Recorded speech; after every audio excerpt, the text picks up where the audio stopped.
We've been fighting a long time, and we have all lost so very much, so many loved ones gone. But you are not alone. There are pockets of resistance all around the planet. We are at the brink.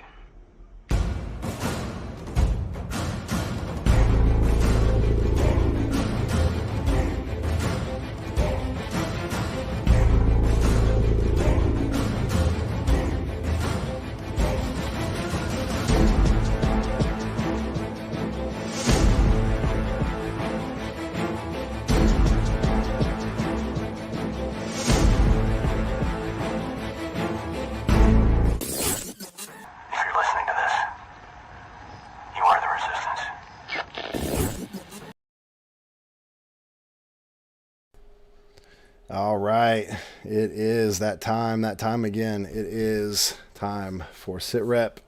I'm Aaron Sampson. What's up? I'm Ian Chadrick, guys. This is episode 70. Yeah, 70 weeks we've been doing this. Technically longer than 70 weeks, Yes. but we took vacations and stuff like that. But this is the 70th episode. So it's pretty cool. That's significant. Much more significant than you know. Yeah. So, so far. But let me go over here and refresh this so I can get in the chat here and see who's in here. Yep, just getting a couple people popping in, guys. If you are just tuning in with us, whether on Facebook or YouTube, if you're on Facebook, you want to join the live chat, make sure you can post on the Facebook and it's going to show up on the stream, but you're going to miss that kind of community in the chat. If you jump over to the Holy Hand Grenade YouTube channel, you can catch up in the live chat there with everybody else that's jumping in. I see Robert just posted up, but if you guys are seeing this live on the YouTube channel, make sure you guys jump in and say hello. And, hello there, Robert and Cindy. Yeah, hey guys. And I got Karen C in there. 36 days left until Take on the World. Hope to see everybody there. Yes, we will both be there, and be wearing ZZs and bells. I won't. Hey, I won't be wearing bells. Catch us with our bells on. I'll be wearing a belt. I can guarantee I'll be wearing a belt. Me too. I'll be wearing a belt too. Yeah. That's Kevin. What's going on, Kevin? Yeah. So we'll give everybody a few minutes here to jump in. Again, I want to say with the Sofrancos, I posted it up in the link in last week's, the 2 weeks ago's episode with the link for the Sofrancos, their crowdfunding thing for the adoption. Yeah, so we'll have to post that up again because we want to keep pushing that. I know that there's several people who are sharing that around, and guys, if you guys can't support it monetarily, make sure you guys are sharing it out or get with Cindy or Robert, and they're I'm sure they wouldn't mind somebody. I think that's part of what it was kind of continuing the crowdfunding aspect of it, or setting up some kind of what do you call it, like a fundraiser kind of thing. So I'm sure they would love your prayers as well. Yeah, absolutely. Yeah, prayers for all that. And yeah, Take on the World, that's coming up. And we also have at the end of the month is the Go Therefore conference, which we will be going to, and hopefully get to see, you guys, if you can make it out there. We're not doing anything special. That's what we said last time. No, we're just going. We ended up praying for somebody and all kinds of crazy stuff. But we'll be doing that. I mean, I'll do that. If you guys need prayer, you want to come out, we'll be there to pray for you. But yeah, we're just gonna be hanging out. We want to go to conferences too, just like you guys, because we're just normal guys. That's where we started. So we're going to hang out with our friends at the conference, and it was awesome last time. And there's probably 10 extra people at this time. Yeah, it's gonna be big. Yeah, there's quite a few people. It should be jam packed with awesome material and all that stuff. And I gotta order my tickets. I keep forgetting. We've got so much going on, man. It's one thing after another. Yep. One thing after another, for sure. I mean, I'll tell you what, it's definitely, I feel it. Everything's just, there's a lot going on right now. And it's just a lot on my plate. Yeah, I know Aaron's the same boat. Let's kind of talk about that a little bit, because so everything's progressing. this is what I love about like where you're at in Dayton, because God's really doing some stuff in Dayton right now, and it's all just kind of the way that God works is so cool, because you have all of these individuals, and then God is like individually linking these people up with each other. So you have, we've had a lot of those people on the show who Yeah, are working together now, and like kind of pooling this kind of, the Holy Spirit is bringing all these people together in the Dayton area, and it's kind of one thing's leading another. I think we're going to see a lot more of this coming out of Dayton, because God's really doing something there. But let's talk about the Dream Center and Simple Street, and kind of all of the things that God's doing right now, and kind of lining those things up in Dayton. sure.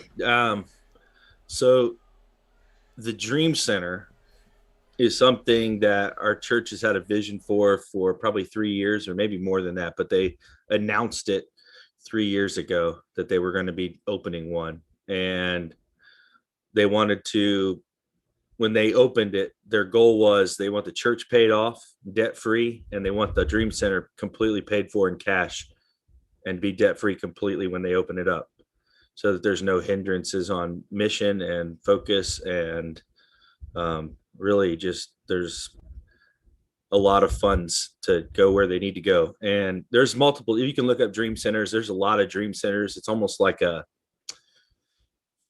kind of like a franchise at this point. There's just, it's like a blueprint for something, for an inner city mission type thing. And I don't know about all of them, but the one that we're doing is super. They got an old building, an old church building down in this in the east side of the city, which is really rough. Every other house is a crack house. It's all boarded up and probably burned at some point, but there's people living in them. It's just a bad scene down there. Lots of need and lots of kids. So they got this old church building that really everyone advised that they just not get it. It was in such bad shape, but it's been there for over 100 years. It looks so awesome, like as far as the wood and the stained glass and everything. It's a really cool stone and really awesome wood building, and they wanted to save it as much as they could. So they got it for real cheap. And then the Lord kind of just I just found this out at the last time I went there, because I went to check it out, because they've been renovating for almost 2 years now. Because of COVID, it took longer to get contractors out and doing things and hurdles, and they wanted to pay cash for everything. So it was kind of a little slower than we hoped, but they hope to open in November this year. That's the plan. But what was cool is I got invited to go down with a special group of people to go in and pray for the building, to bless, and just pray over the people that are going to walk through those doors, and in all the rooms, and just the project and all kinds of stuff. And the architect and the contractor both go to our church, and they're both just recently retired.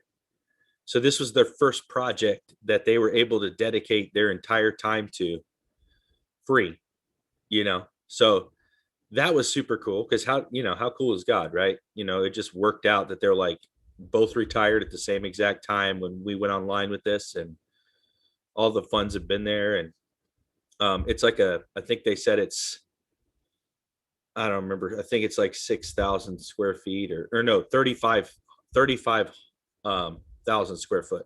It's a massive building, which from the outside, you can't tell. It doesn't look as big, but when you go inside, man, the way they have capitalized and maximized space in there for what they want to do, they've got the basement level is going to have a full service kitchen, because they want to be able to serve food to the people on the street. They're going to be preaching messages. They have a gymnasium that can convert into, I think about 400 seats, they said, as well as a gym. Everything's going to be interchangeable, because they want to be able to use it for a bunch of different stuff. But then they have a regular, the actual sanctuary building is, I think it seats about 500 or 600 people in there.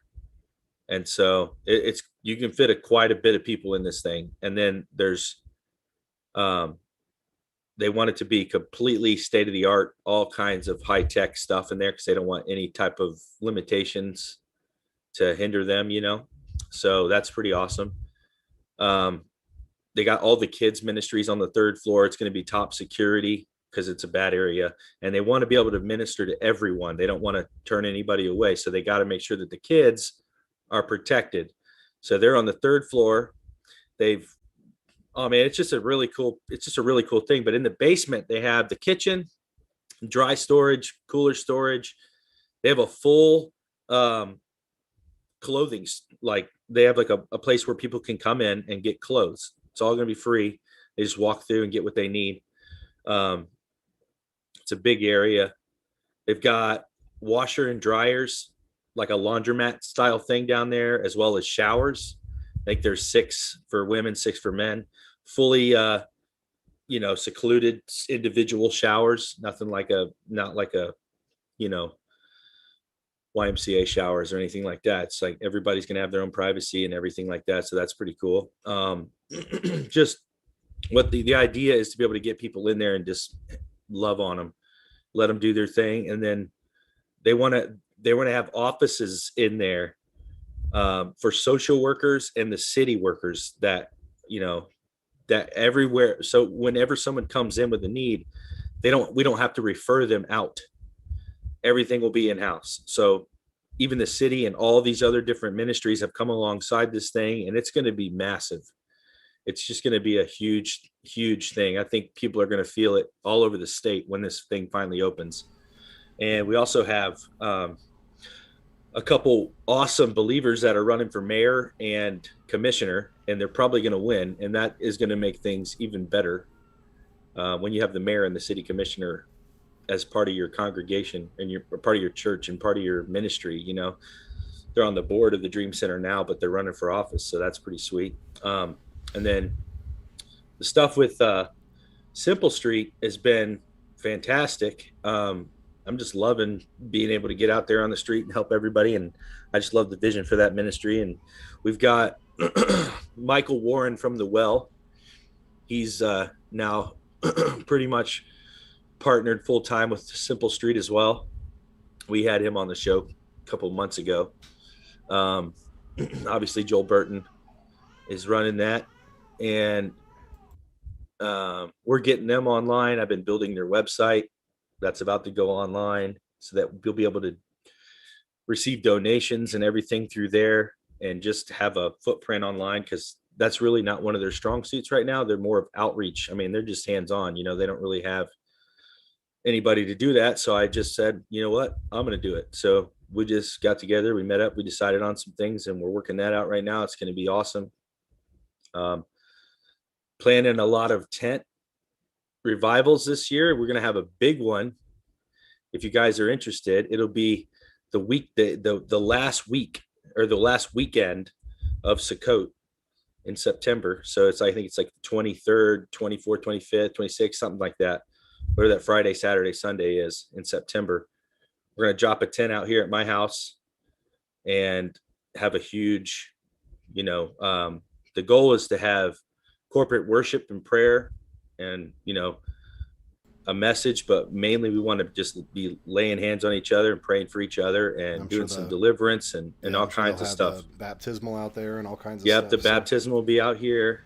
We're going to really have some awesome music out here. That's my main goal. We're gonna have some awesome music. We're gonna try to do some concerts. We may have some really big speakers, but right now we've got Joel Burton's gonna speak one night, and then a local pastor named Todd Hoskins is gonna be preaching one night. And we're trying. I don't want to drop a name, so I'm not going to, but we're trying to get somebody really cool to come out and join us. And we just want everybody to be a part of it and come out and just experience God with us that weekend. And what a cool week for a tent revival, right? Last week, yeah, the high holiday during Sukkot, yeah, the high holiday. The temple, the tabernacle was the tent, and we're going to do the same thing. So it's going to be cool. I think it's really, really cool because and I'll talk about kind of my own experiences tied to this as well, but the whole prophecy aspect of this that we get through somebody else. This isn't stuff that we've made up. This is something that other people have said that's been witnessed by other people.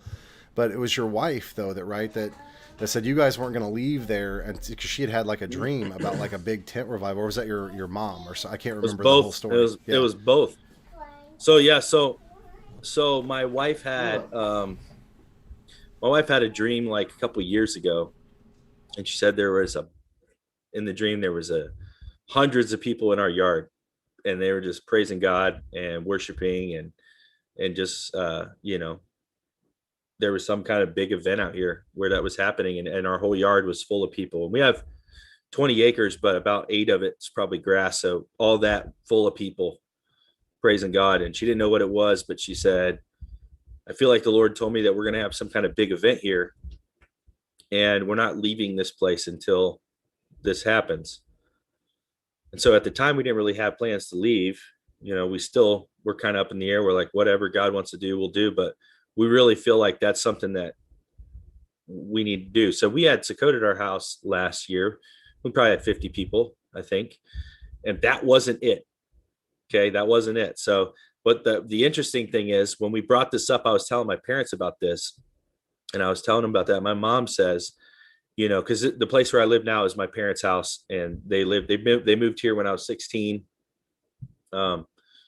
And then they moved to Colorado, and we moved in here. And my mom, I guess, had a dream when they first moved here, that same type of thing, that there was huge crowds in the yard praising and worshiping God, and there was something going on. And she thought that it was for her. But when I told her about my wife's dream, she said, that's so cool.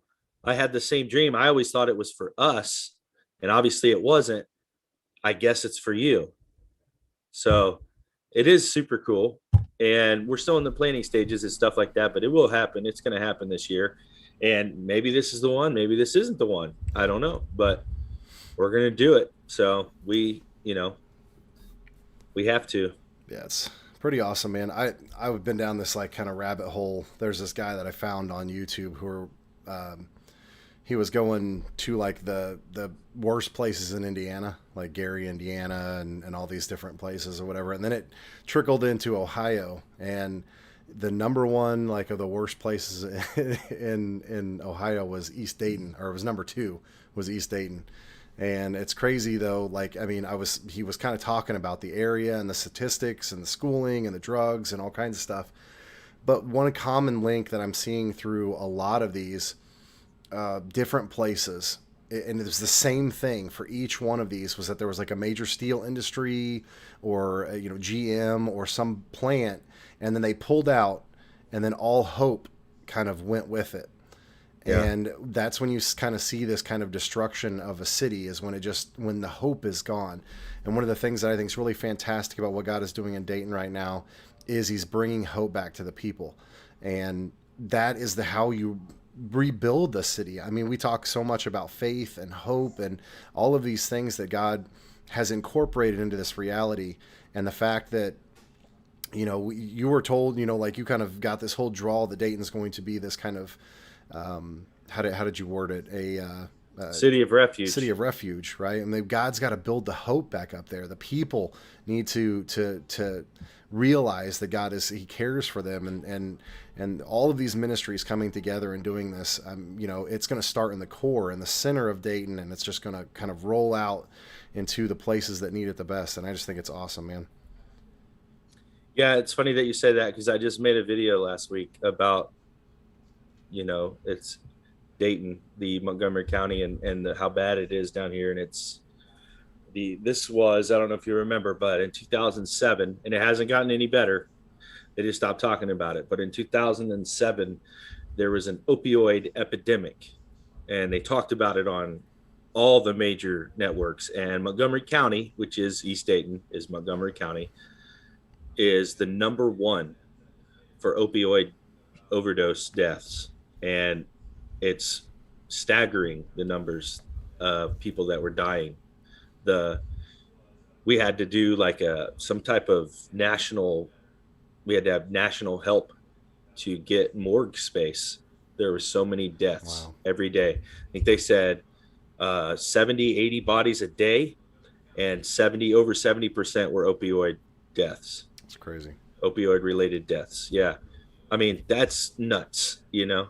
And they had to have like all these coroners from other counties and cities and coming and helping out with the, you know, I don't know, the daily activities of a coroner. But yeah, it's pretty insane, and it hasn't gotten any better. It's probably gotten worse because of 2020.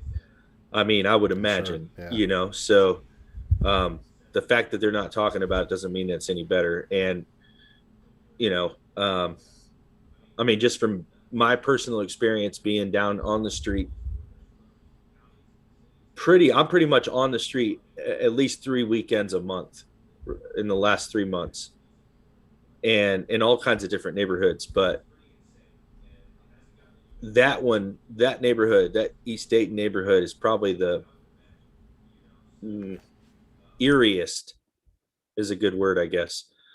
You can feel the hopelessness just when you go down there. It's not like there's a ton of crime. I mean, there's crime everywhere where that kind of stuff is, because there's, you know, junkies trying to get money for stuff, and just poverty, you know, crime in impoverished areas and stuff like that. But there's like just a hopelessness of these people stuck in this cycle of death. And, you know, my wife had some friends. She didn't go to school in that area. She lived probably 20 minutes south in a suburb of Dayton. But they have a lot of the same things there. And there's one family that she knew. She was friends with one of them, and there was, I think, 3 brothers and a sister that she went to school with. And the one brother overdosed in high school. The other one overdosed in like, you know, in their college years.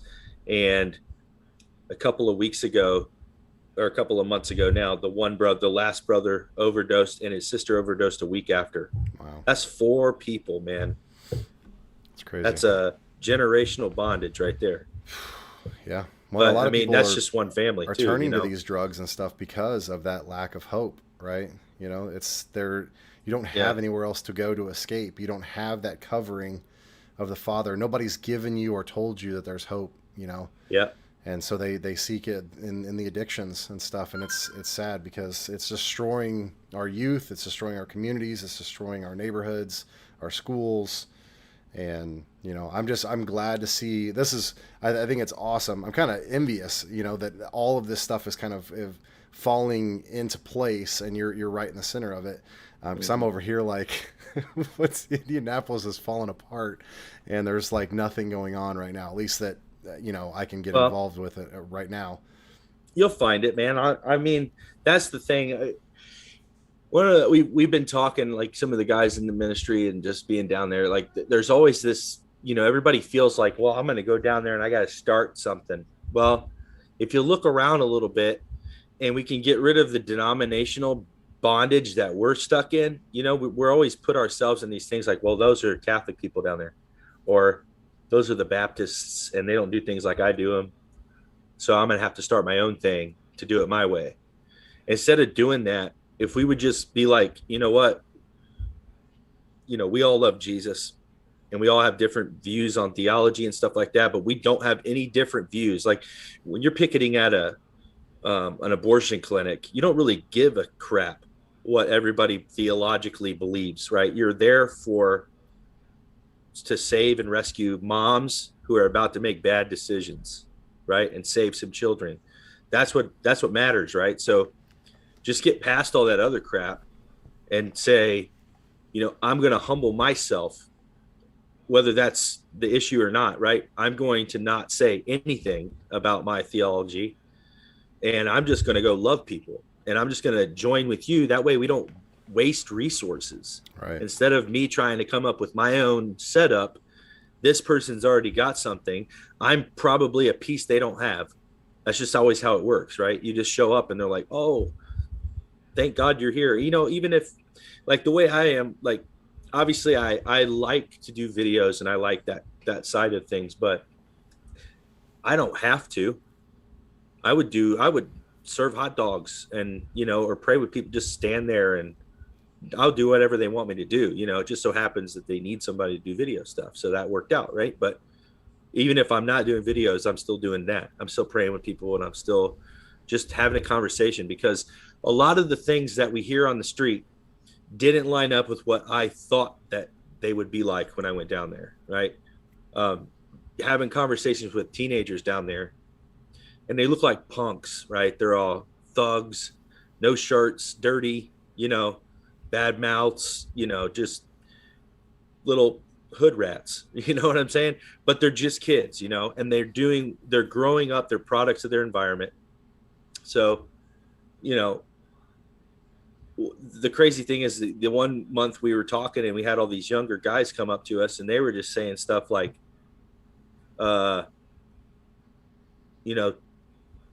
if we had men on the streets like you guys, we probably wouldn't do the stupid crap that we do, because we'd have somebody to talk to before we did it.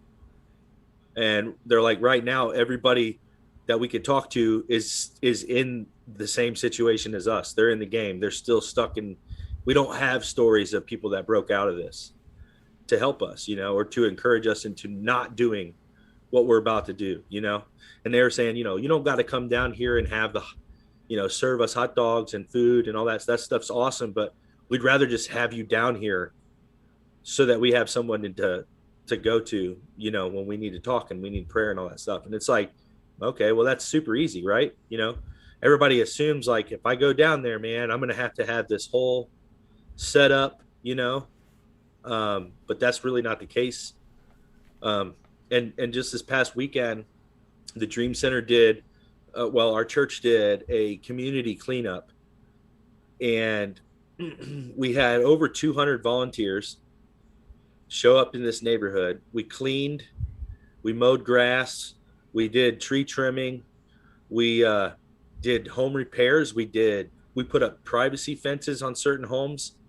Like, there were certain homes, like, you'll find, like, just incredible, like, just slummy, rundown homes everywhere.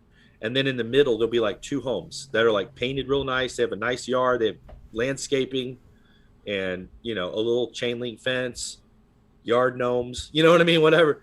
But they have, like, it's like that person cares about their yard and no one else does. There's like trash, you know what I mean, everywhere.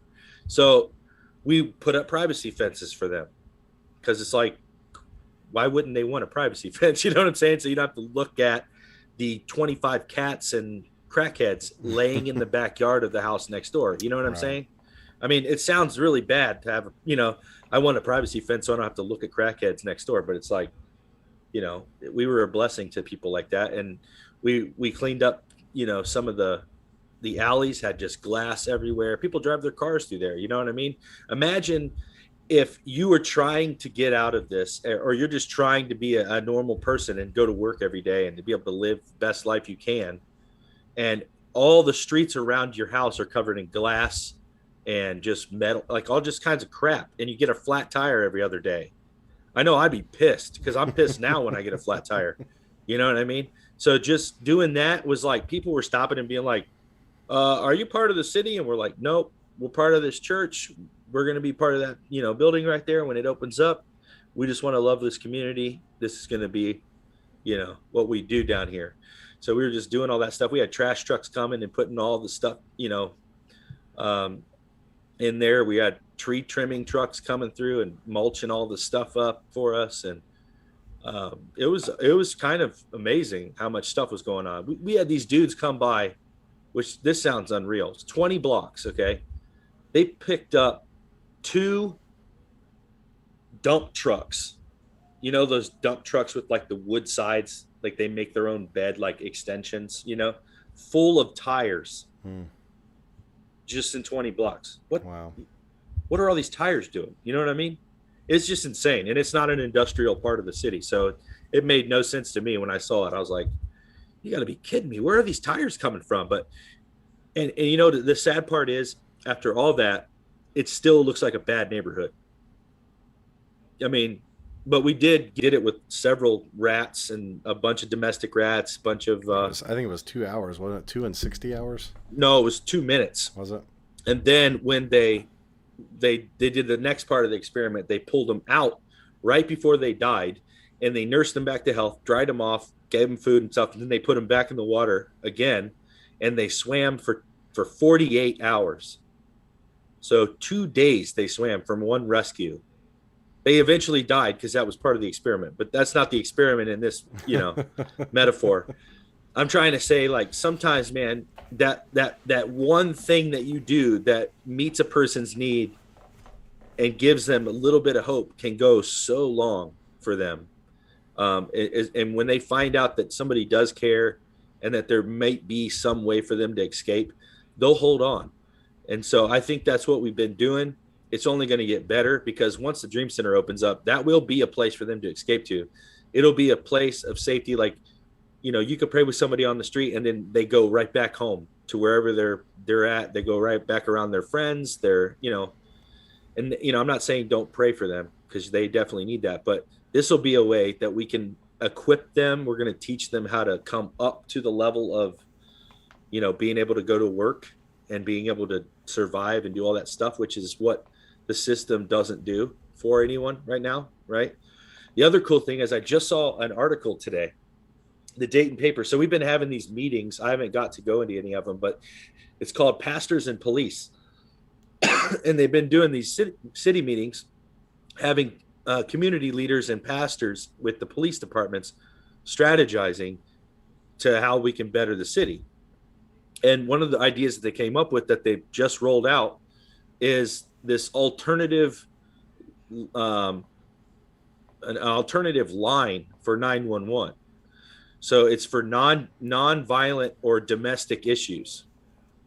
And there's other types of things on there too, but it's like, so instead of you just call 911 and they send a cop, they'll be able to get a hold of counselors or social workers, or possibly even pastors, which would be amazing. Wouldn't that be amazing if you could call the cops and be like, I feel suicidal, and they're like, we're going to send an officer to your house, but we want you to hold on real quick, and they put you on, with a pastor or a social worker or something. You know what I mean? That's a pretty awesome thing that, I don't know how this is going to work, but it seems like a cool idea. Right. So I think it's cool that the city's actually, responding to that type of suggestion, because, you would think that they would be like, no, we're not doing that. But, that vision, I believe, or that word that the Lord gave me a couple of years ago about Dayton being a city of refuge, man, I really feel like that's going to come true soon.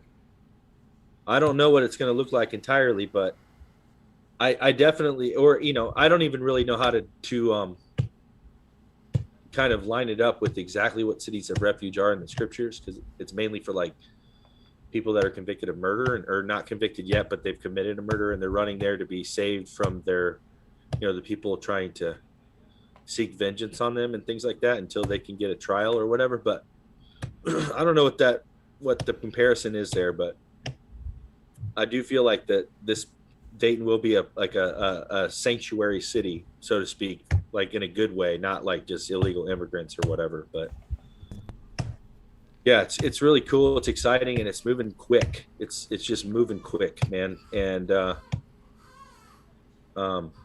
so that's really where I want to focus, going forward. I really feel called to, being the hands and feet in my sphere of influence, which is my city. I was raised in the East Side. It wasn't quite as bad, not nearly as bad when I lived there, but it's very strange, I guess, because I feel like in my own life, I've wanted to escape this place. Like, this whole state sucks, I think. And if I had a choice, I would leave in a heartbeat. But God kind of grabbed a hold of me and realigned me with what he wants. And so I feel a burden for this city now, and I don't feel a release yet. So that's kind of the whole I'm just trying to find a spot for me and my family to kind of join in and get boots on the ground, and whatever that looks like, we just want to help, because I'll tell you, you can easily get caught up in your own life and your own, shortcomings and the things that you lack, and feeling like, you're praying a lot of prayers like, God, why is this happening? Or why have I not seen this? Or, all these things that you've been praying for, or why is this happening to me, type of thing. And just be discouraged and kind of pessimistic, I guess, until you go down there, or in your city, and you meet some people that are really,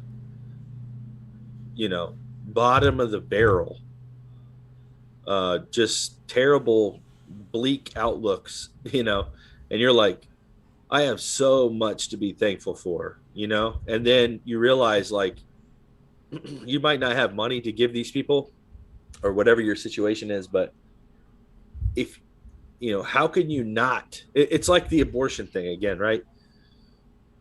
How people get mad when they see the picture of the aborted babies, like, cut up, and, or they'll have, like, diagram, illustrations of what actually happens in an abortion with the scissors and all that stuff. And people are like, this is sick. Why do you show us this? Because it invokes a reaction, right? You get pissed, or you get sad, or you get something, right? And it makes you uncomfortable, and you feel like you want to do something about it, right? Well, that's kind of the idea when you go out to the least of these, like Jesus called us to go out into the, to these, whatsoever you do to the least of these, you've done unto me, right? So when you go meet these people and you're like, man, I can't walk away anymore. It's not going to happen now. After I've been down there, it's like, man, I don't care if I feel like I, don't have anything to give them. Just speak life into their situation, and you'd be surprised at how responsive they are, and just how far a little bit of love goes. It's really amazing. And so I just want to encourage you guys, wherever you live, try to find some type of outreach to go and just get involved. And the best thing to do is get involved with a local church that's doing it, because there are churches out there that are good, that are doing good things, and maybe their theology is not 100, but it doesn't matter, guys. It doesn't matter. And and if it does matter to you, then I think it might be a pride issue and not a theology issue. So unless they're like, smoke these mushrooms before we go, or something weird like Jesus that. Mushrooms. Yeah. Unless they're doing that, then I, don't take my advice. But these churches, a lot of them have resources that you don't have, that you can't have, like there's so many churches that, and they're not being utilized a lot, right? A lot of times. Joel is out there doing this stuff on the street, and man, there's a lot of times when we don't have something, and we'll just put out an ask. Is there any churches out there that can help us with this? And you'd be surprised how many churches are like, yeah, we actually have this. We haven't used it in years. Let's get it out of storage and you can use it for right now. You're like, what? That's awesome, right? We're all one body. Why don't we start acting like we are, and be able to help each other when things come up. So like, we asked for a tent, we got a tent. We asked for chairs, we got chairs. You know what I mean? We're just, people are giving us things. Resources are just, it's amazing, And I remember, like, a couple of months ago, this verse kept that verse, the whole, you have not because you ask not, literally just kept coming up to my head every day when I wake up. I'm like, you have not because yes. Like, I don't know. I feel like I'm asking a lot, I feel like it's all I do, God, is ask. But he just kept saying it because I'm like, I guess I'm not getting what he's trying to say here. But literally, when you need something, just ask people for it. I feel like sometimes we don't ask because we're like prideful, or we're like, I don't want to put this out here for everybody to see that I'm you know what I mean? But it's kind of like, God can't answer the prayer you don't pray, and oftentimes if you keep it a secret, he may keep the answer a secret. Well, you know what I'm saying? You hit a point just a minute ago that has been a reoccurring theme between you and I, and actually two other brothers that I've been in contact with. And you mentioned uncomfortable. And then you just talked about this situation right here about asking and going towards people. A lot of times that's an uncomfortable situation to ask for things. You know, pride is one thing, but there's a lot of things that happen that we as humans, you know, God calls us sheep biblically for a reason, because we continue, we tend to do sheep-like things. But human nature and our fallen human nature falls into these categories of like what we do, you know, how we kind of like handle stress, handle dangerous situations and stuff. I have seen in psychology and just a personal experience, I don't know how many people, the Bible says a dog going back to its vomit. But I don't know how many girls that I knew, guys that I knew were in awful relationships, or were in terrible situations, and they kept going back because it was comfortable. I've seen people in depression that keep falling back into it because it's comfortable. They don't know what it's like to not be that way. And so this whole idea of comfort keeps coming up over and over and over again. And you and I had a really long conversation about this the other day, because it falls into this. And I think the comfort aspect of it is a fleshly aspect. We want to be in this position and place of, I'm safe. You know, I know this environment, you know, even if it's a dangerous situation, but you know it, right? So you feel comfortable in that. And I think God, and Ian and I have both talked about this. We've studied the whole thing with like how we fall into beta and alpha states when we watch movies and when we're, you know, sitting in front of the TV watching the news, and even sometimes at churches, the way that they kind of have their platform set up and everything. It's just like a movie theater. That's all to put you into a certain state of mind where you're comfortable. And see, the thing is, when we're comfortable, we're easily suggestible. When we let our guards down, we let our subconscious is easy to get access to. There was a guy a few years ago who did this whole thing. He was trying to trick a guy, like basically prove that he could just walk up to a random guy and put him into a hypnotic state and get this guy to kill someone. It's a whole thing that was done in the UK. And the thing that he does, he walks up to the guy and he reaches his hand out to shake his hand. And the guy's, that's such a familiar thing that everybody knows to do that. And then he goes and smacks him in the face, like right on the top of the head, and it puts this guy out. It shocked his brain because he was in a comfortable state thinking he was just going to go shake somebody's hand, and he shocked him with this out of the ordinary thing. And then he was in a state of highly suggestibility. What he said was, when your body goes to do you're like, when you're going to shake, when someone stretches their hand out, your subconscious mind already does it already reacts whether you know it or not, because it's so familiar. It's like a muscle memory type thing.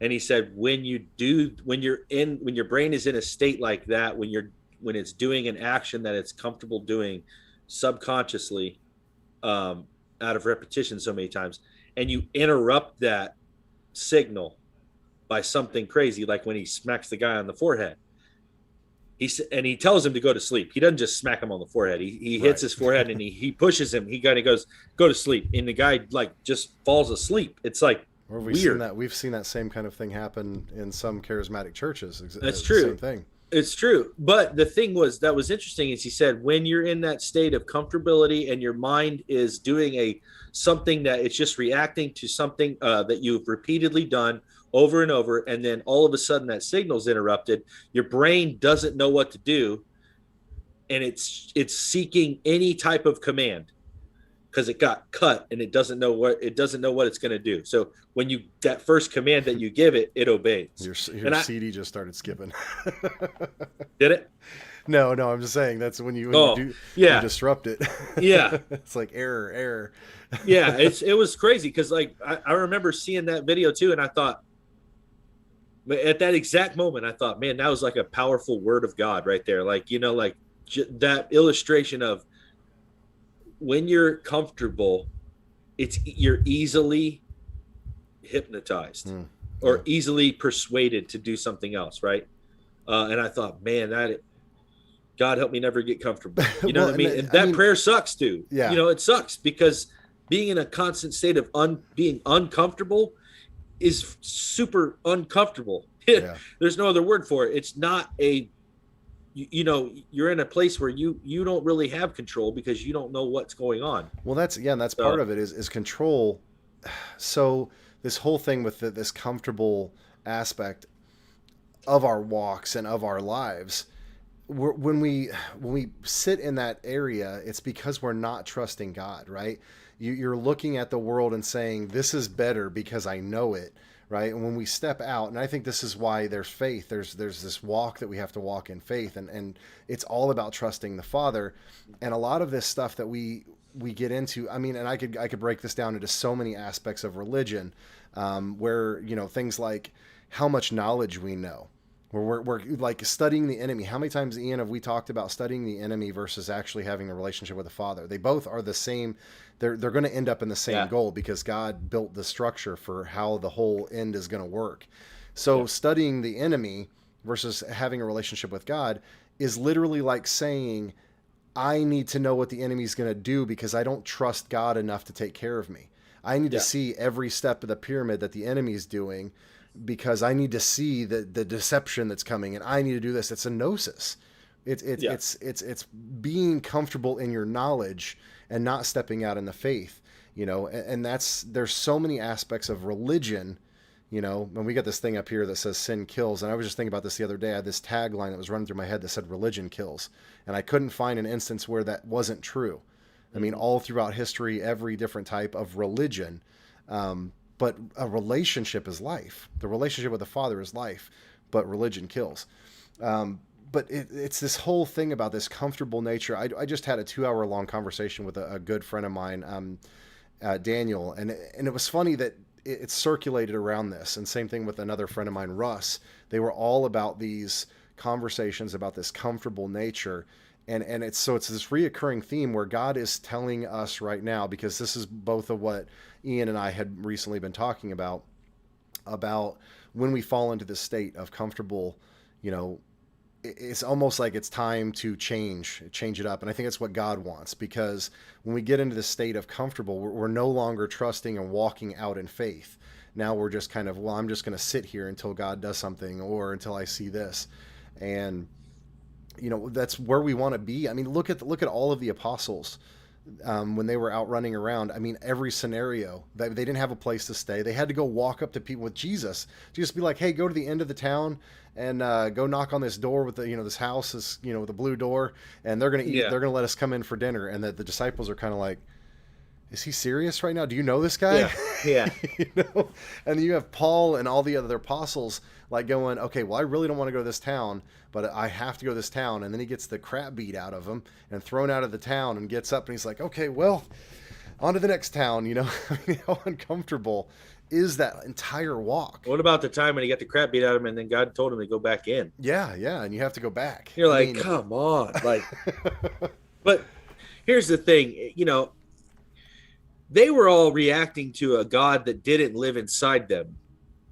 You know what I mean? The faith, they were, you know, imagine if you had a friend that was a psychic and they were like, you know, telling you stuff that was starting to come true a lot. And they were just like, you're going to go to this town and you're going to see a guy with the blue shirt on that's going to buy bread at 4:15.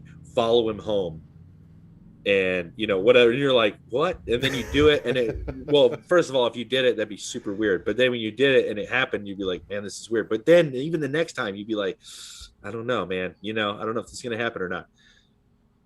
But like, you know, they were doing it all, you know, and I think,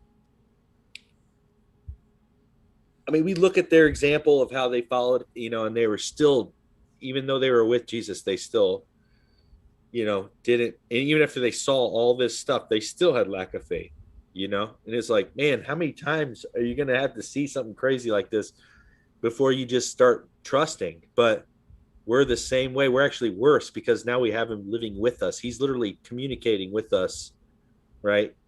And we're still like, yeah, I don't know. You know, it's, you know, but that's because it's a relationship problem. Right. And it's also a self-evaluation problem. And I see this a lot with Christians, because this came up in the conversation today with Daniel. Christians are too involved in what every other Christian is doing, and not enough with self-evaluation of their own walk. I've said this so many times over the years. If every Christian just worried about their own walk, Christianity would not have the negative connotations to it, and it wouldn't have that hypocritical ideology to it. Because the problem is we don't self-evaluate. We don't check ourselves, right? We want to check everybody else. And there is a parable for this where Jesus says that there's a man who tries to take the speck out of his brother's eye. He's literally trying to help him, but he has a plank sticking out of his own eye. And, you know, I've always associated them like they're the same speck of wood. That's why he recognized the speck in the first place. But he couldn't see him to help him because he's whacking him over the head with the board while he's trying to reach him and get that speck out. So this same kind of concept, none of this stuff is new, guys. This is everything that we deal with and we see in the whole social media spectrum is Jesus already had a saying for each one of them. I couldn't tell you how many times Jesus has said something to the Pharisees that I can see it on my Facebook wall every day, or he's, you know, these other parables that are going around here. We need to start self-evaluating and stop pointing fingers at everybody else and start looking at our own walks. And when we get to that point where we can start walking and dealing with our own issues, then we can help the other person out. And we're supposed to be the ones who are victorious and show others the way through the things that we've struggled through. I just see a whole lot of people stumbling around, like Jesus said, the blind leading the blind. You know, they're you know, it's like, well, you know, I didn't know how to be a Christian, so I'm going to be TO and I'm going to follow all these rules because, you know, it wasn't working out being a Christian. And there's so much chaos going on, and we really need to start worrying about our own walks, because when we don't, we're starting to affect other people. I mean, just imagine all of the people who are disenfranchised with Christian, the modern Christian faith, and then they bailed from the churches and they went online to try to seek truth, and they ran across all the Torah communities and got involved in all these, you know, Facebook pages, and all they saw was people arguing about how you pronunciate Yahuwah, Yahuasha, you know, all of these different things, and all of the arguing and bickering and the name calling because you eat pork and you don't do this and you don't do that. How many people walked away with no hope because they said Christianity failed and they were the New Testament believers, and the TO people, you know, have chased me off and they're the Old Testament believers. Where am I at? You know, there are so many people who are hurt because we want to argue with each other about who's wrong and who's right when none of it matters, right? Only God is right. Let every other man be a liar, you know? So, you know, we need to be focused and concentrating on our walks and get us to a point of healing and where we are clear of the things that we need to struggle, that we've struggled with. And then we can reach down and help our brothers and sisters. And I just see way too many people that are comfortable where they're at. Again, this goes back to that. Like, I got my seats, I have this, I do Sabbath, or I go to church every Sunday, you know, I pay my tithes and I praise and worship, and they're comfortable in that, and that's where they're at. But this goes back to Ian and I have talked about this so many times about being the standard bearer and using God's name in vain. And doing things vainly because you think it's what God wants you to do, even though it was never inspired by the Holy Spirit or whatever. But you saw somebody on Facebook post a meme about it, or, you know, you read it somewhere and you thought, well, that's what I've got to do. I know a lot of pastors who were pastoring churches because they thought that's what it was supposed to do. Never once heard the Holy Spirit tell them to do so. Mm-hmm. And then they had failed ministries, or they get involved in some scandal, or they get divorced from their wife because they're sleeping with the secretary, right? Because it was never supported by the Holy Spirit in the first place. They did what they thought God wanted them to do, but they never asked God. They just did it vainly. They were carrying the standard of God vainly and saying, I'm doing God's work, when God said, I never told you to do that. And we see this in out of Jesus' own mouth when he says, many will come to me in those days, that day when he's sitting in the judgment seat, and they will say, Lord, Lord, did we not do all of these things in your name? Cast out demons, you know, heal the sick, all of that. Did we not do these things in your name? Yeah. And he says, turn away from me, you workers of iniquity or of lawlessness. I never knew you. That terminology that he's using is in an intimate sense, saying, I didn't have that relationship. I didn't consummate this relationship with you. There was no marriage supper here. There was no consummation of this. I never knew you. And we see the same thing with the 5 virgins and the silly virgins and the 10 virgins altogether, right? The 5 they weren't prepared. And what I thought was really funny about it was, it says, go to your oil salesman that you got your oil from before. Go back to them and go get some more oil. And when they go chase after that, they miss the Messiah returning. And he says the same thing to them when they knock on the door. Turn away from me, I never knew you. Again, it's in that sense. So, well, I mean, its simplest form would be, your relationship with Christ is a marriage, and there's only two of you. Nobody else is in that relationship. And if you're married to if you're, your wife or your husband now, you don't just pick up a book and read the how to be a good spouse checklist. That's not going to work. No, because there's so many different personalities and things, and really it doesn't matter. Like, I can love my wife the way that you love your wife, right? And she may not respond the same way. Right. She's a different person. So the things that your wife, like the love languages, for one example, I may be loving my wife or trying to love my wife in an easy way by giving her gifts and, taking her on expensive trips and all that stuff. And that may not be her love language. That might be mine. So I'm putting mine onto her and expecting a reaction that I would give, you know what I mean? And she's not feeling it at all. Therefore, I get bitter and mad, and I react in a way that, I say things I shouldn't say, or I stop doing whatever. And because of a lack of communication and a lack of true submission, because if I'm submitting to my wife, I'm saying, Lord, give me what tell me some instructions of how you want me to love you, and what, means what your needs are, and I will do them for you, and you do them because it makes them happy, and you love them, and you're in a relationship with them, and you don't really care. Like, when you look at other friends and you're like, their marriage is kind of on the rocks right now, it's you're not automatically jumping in there like, well, let me fix it for you real quick. You know what I mean? You may see something that is like, they need to fix that, but ultimately you can't save their marriage. It's between them, right? So why are we always feeling like we have to tell everybody, what's right and what's wrong? And when it comes to that, it says, work out your own, salvation with fear and trembling. And so you're not held accountable for them. Why would you worry about it? I know that being a friend, you want to give advice and stuff like that, but it's like, man, sometimes we just miss a lot of stuff. Well, the intimacy in our own relationship, going to new levels. When you look at couples, like my grandparents were married for like 60 years, 63 years. That's insane. Can you imagine? First of all, I can't imagine being alive for 63 years, but being married and being with someone every day for 63 years. And then one of them, you know what I mean? Like, just the intimacy, that level of knowing each other is far greater than someone that's been married for 2 years, and you can't expect to be at that level until you put time in and effort in, and you go through a bunch of crap and you make it through it. You know what I mean? That's usually what strengthens a marriage, is all the crap and adversity that you go through, and you come through together. That's what builds, right? So when you're in your walk here, and it's, man, you go through some serious struggles, that's what's building that faith and that intimacy. And well, again, I mean, you're hitting really good points with this, because this is something that Daniel and I talked about earlier. The failure in Christians to disciple. Okay, if you look at modern Christianity, their discipleship program is the same at almost every single church, right? You come in as a new believer, you get baptized, you go through this. They have classes that you can go to, and then if you want to carry that on, you go to seminary, and then you get involved in the church, and you kind of do whatever, wherever you can fit in. It's all kind of like very, I don't know, set up. I mean, it's been a program that's been set up for a long time, where most modern churches follow this. From the other perspective, when you're looking at this new kind of Torah observant community, it's all about teaching everybody all the rules and the regulations and the laws. So there's a whole lot going on here in both of these camps.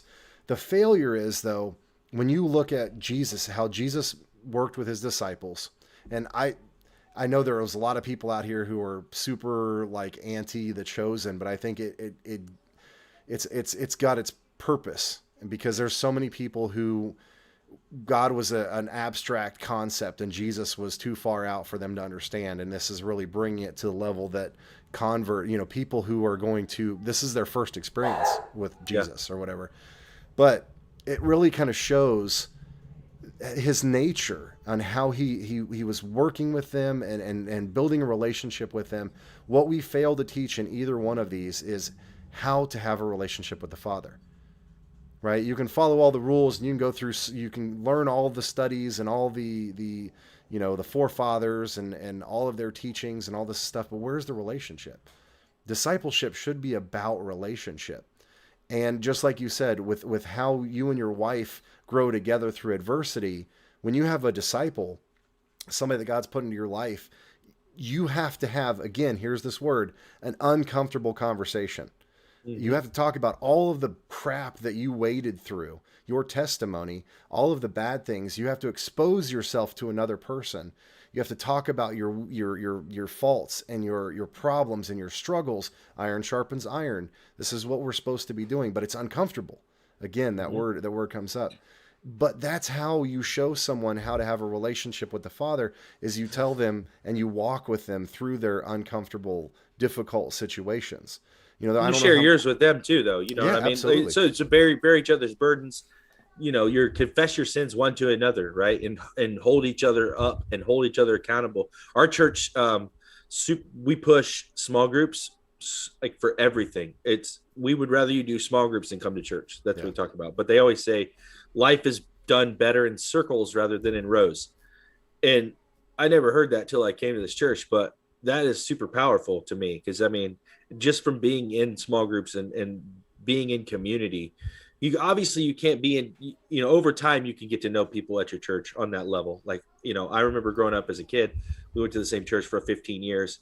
I grew up there. So I got intimate relationships through my parents and through my friends and just being at their houses and stuff like that with a lot of people. But as an adult, that's not really how it goes. And so when I got in a small group, there was like maybe 6 families, and we just got super close because we talked all the time. We were doing devotions, and when we got to share our hearts with each other. We prayed for each other. We had a prayer list going between the groups. You know what I mean? Stuff, yeah. And we'd be like, hey, I'm struggling with this right now. Could you please pray? Or when we were like, I know ours, our fridge broke and we didn't have money to buy a fridge until like a month. So we were going to do a whole month with living out of a cooler. Okay. We had coolers in our kitchen. It was wintertime, so it wasn't that big a deal. But our small group heard about it and they bought us a fridge. Yeah. You know what I mean? And that was like a huge blessing. We didn't want to tell anybody, yet somehow they found out and bought us a fridge. You know what I mean?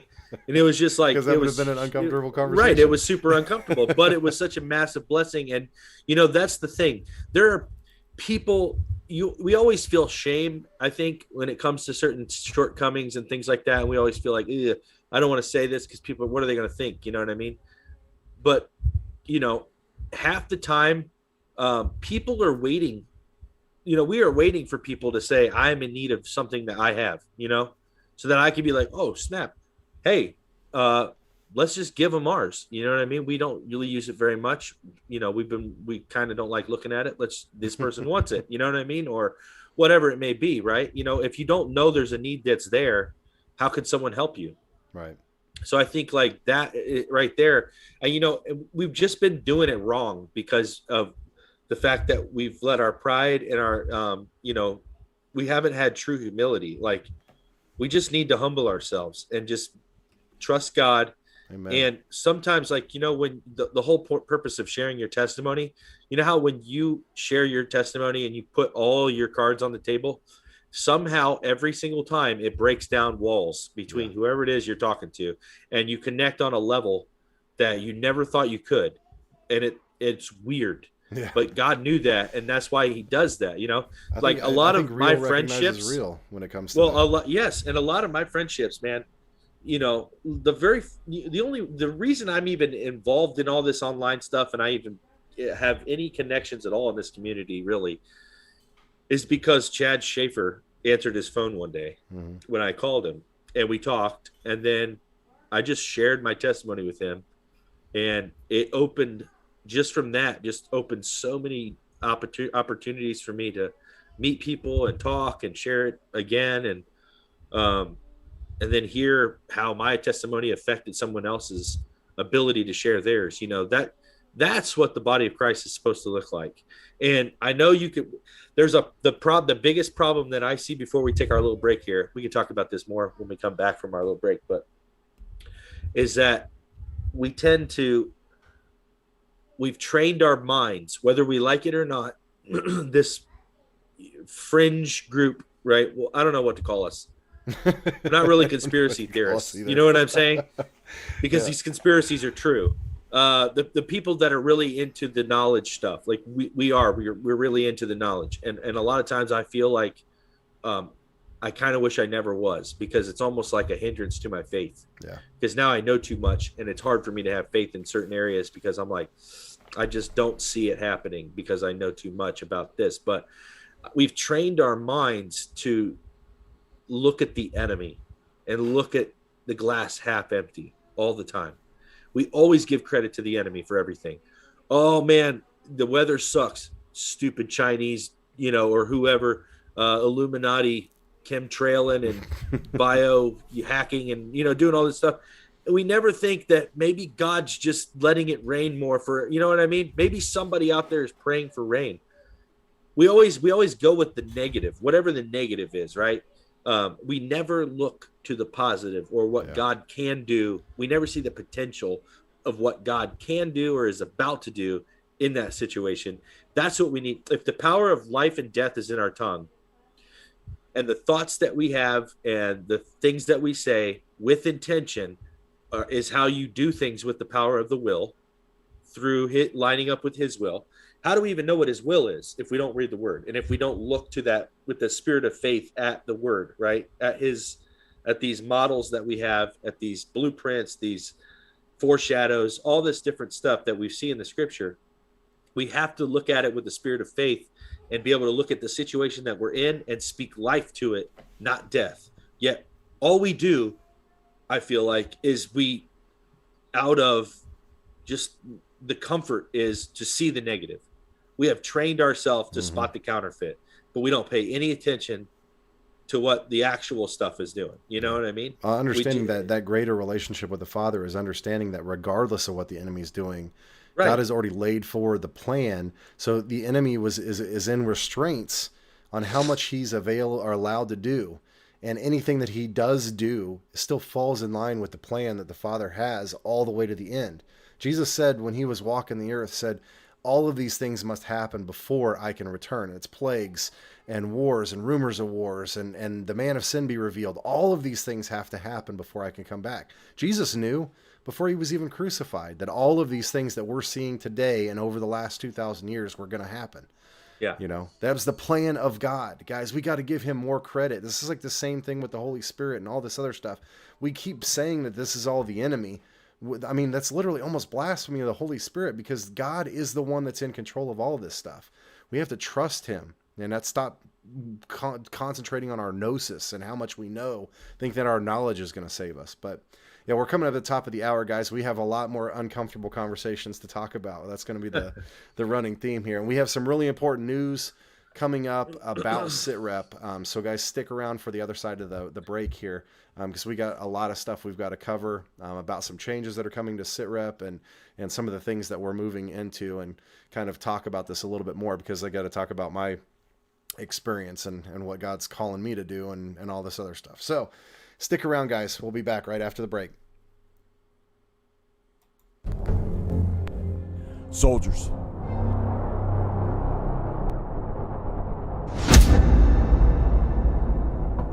allow me to introduce you to what the world has been waiting for.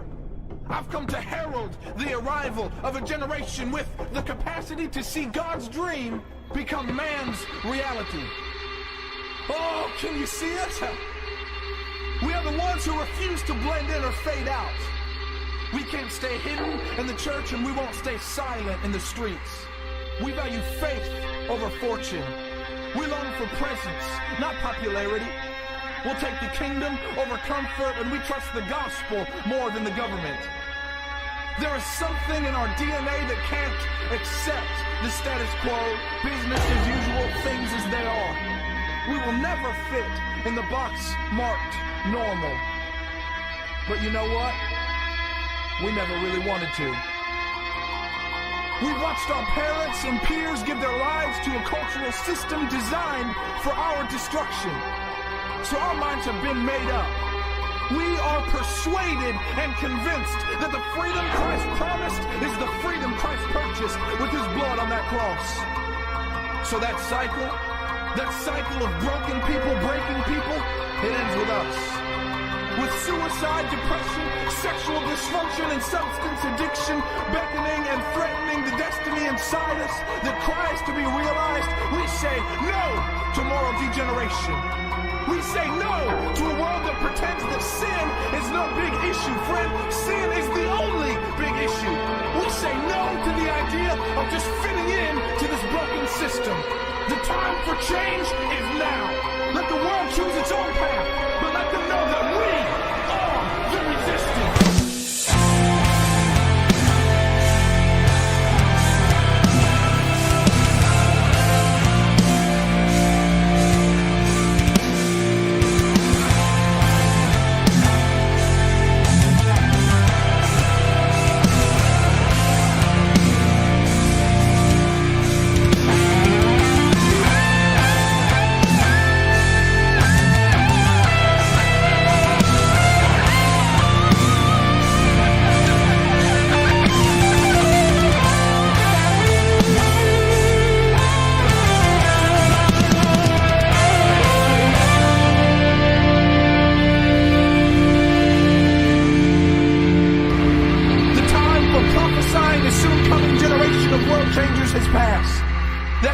Is here if we'll see it, and our time is now if we'll take it.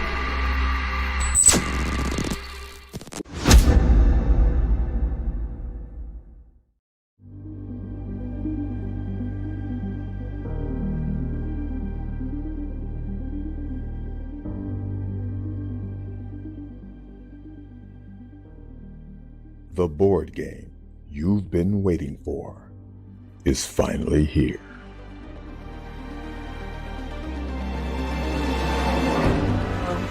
Way to learn while you're having fun with family and friends. Prompts you, if you don't understand it, to read it.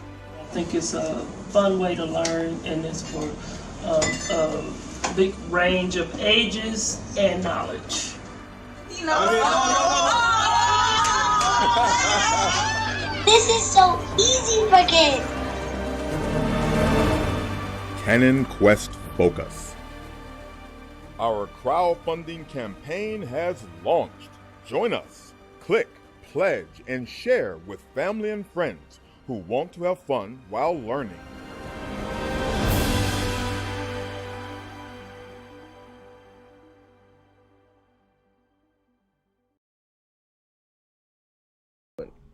All right, guys, and we are back for the second hour. Thanks for sticking around. Again, big shout out to everybody in the chat. Guys, make sure you jump in and say hi if you haven't yet. I've seen a lot of new faces and a lot of old faces. Good to see you guys, Bowman, and I think I saw Kevin in here and Karen, Isaac. Yeah. Yep. All right, guys. JFT, Jimmy from Tucson. Good to see all you guys. Ian, you wanted to jump back in with something you said? Yeah. So that conversation that we just had about the two communities and, what's wrong with it. And this, both of us being on the religious spirit being on both sides of the pendulum and all that stuff. What we just talked about the first hour, guys, Jim Staley. I know you guys all know Jim Staley, Passion for Truth. He did some interviews with Healing for the Nations, and I can't remember the lady's name that does that podcast, but these 30-minute interviews are, dude, Jim Staley is right on it with us, man. Like, he lays out, he's one of the, most people that came into this came through his teaching on identity crisis. I know that was how I got into this. And so I think it's amazing. And I want you guys to all listen to this. I'm going to share in the chat the first interview here. I haven't seen if you're it not, so that's awesome. Here's the first one. I'm just going to put it there. And when you watch this on YouTube, you can just click the second one that comes up. But if you're going to watch this at a later date, just look up Jim Staley, Healing for the Nations, and you'll see it. Or just go to Passion for Truth Ministries or Jim Staley Teachings, or one of those. You'll find it. But man, I was blown away by how, and he apologizes because, he's like, man, I probably played a role in this at some point, but God has straightened us out, and this is it. And so he talks really about it. And she's a psychiatrist or a counselor or something like that. And so she's able to speak to certain issues too. And they kind of go through the whole hurt people.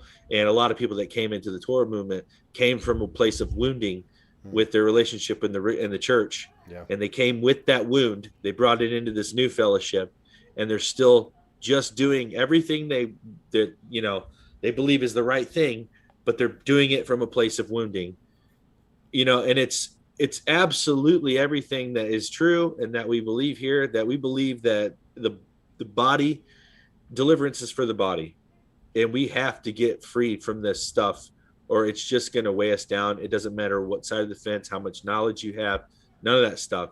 You're going to be tied up and bound up, and you're not going to be able to have full mobility and be able to do what God's called you to do if you still continue to walk in that wounding and in that spirit of under that spirit of religion. And we all have it, it's just the thing.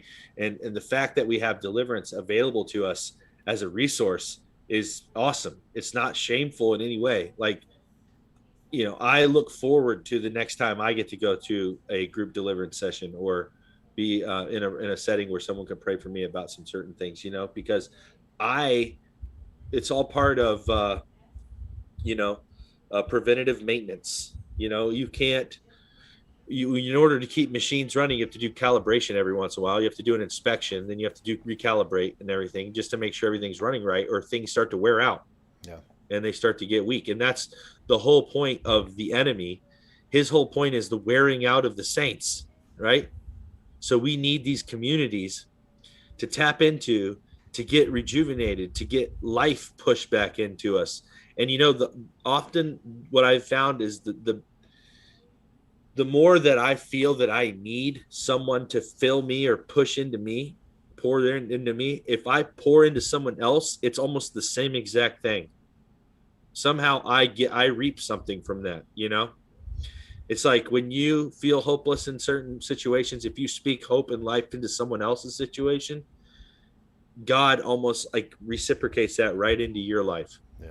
And so, I don't know if enough people talk about that, but that is an absolute real thing. And that's kind of why we built the brand. And I think so we have Sitrep, and Sitrep's kind of been this ever evolving thing, and it will continue to be, because we don't want to find ourselves in a position of comfortable. But one of the side kind of things so Sitrep is just a platform, right? It's about being on the forefront of where God is calling us to be, and then bringing that report back to the people.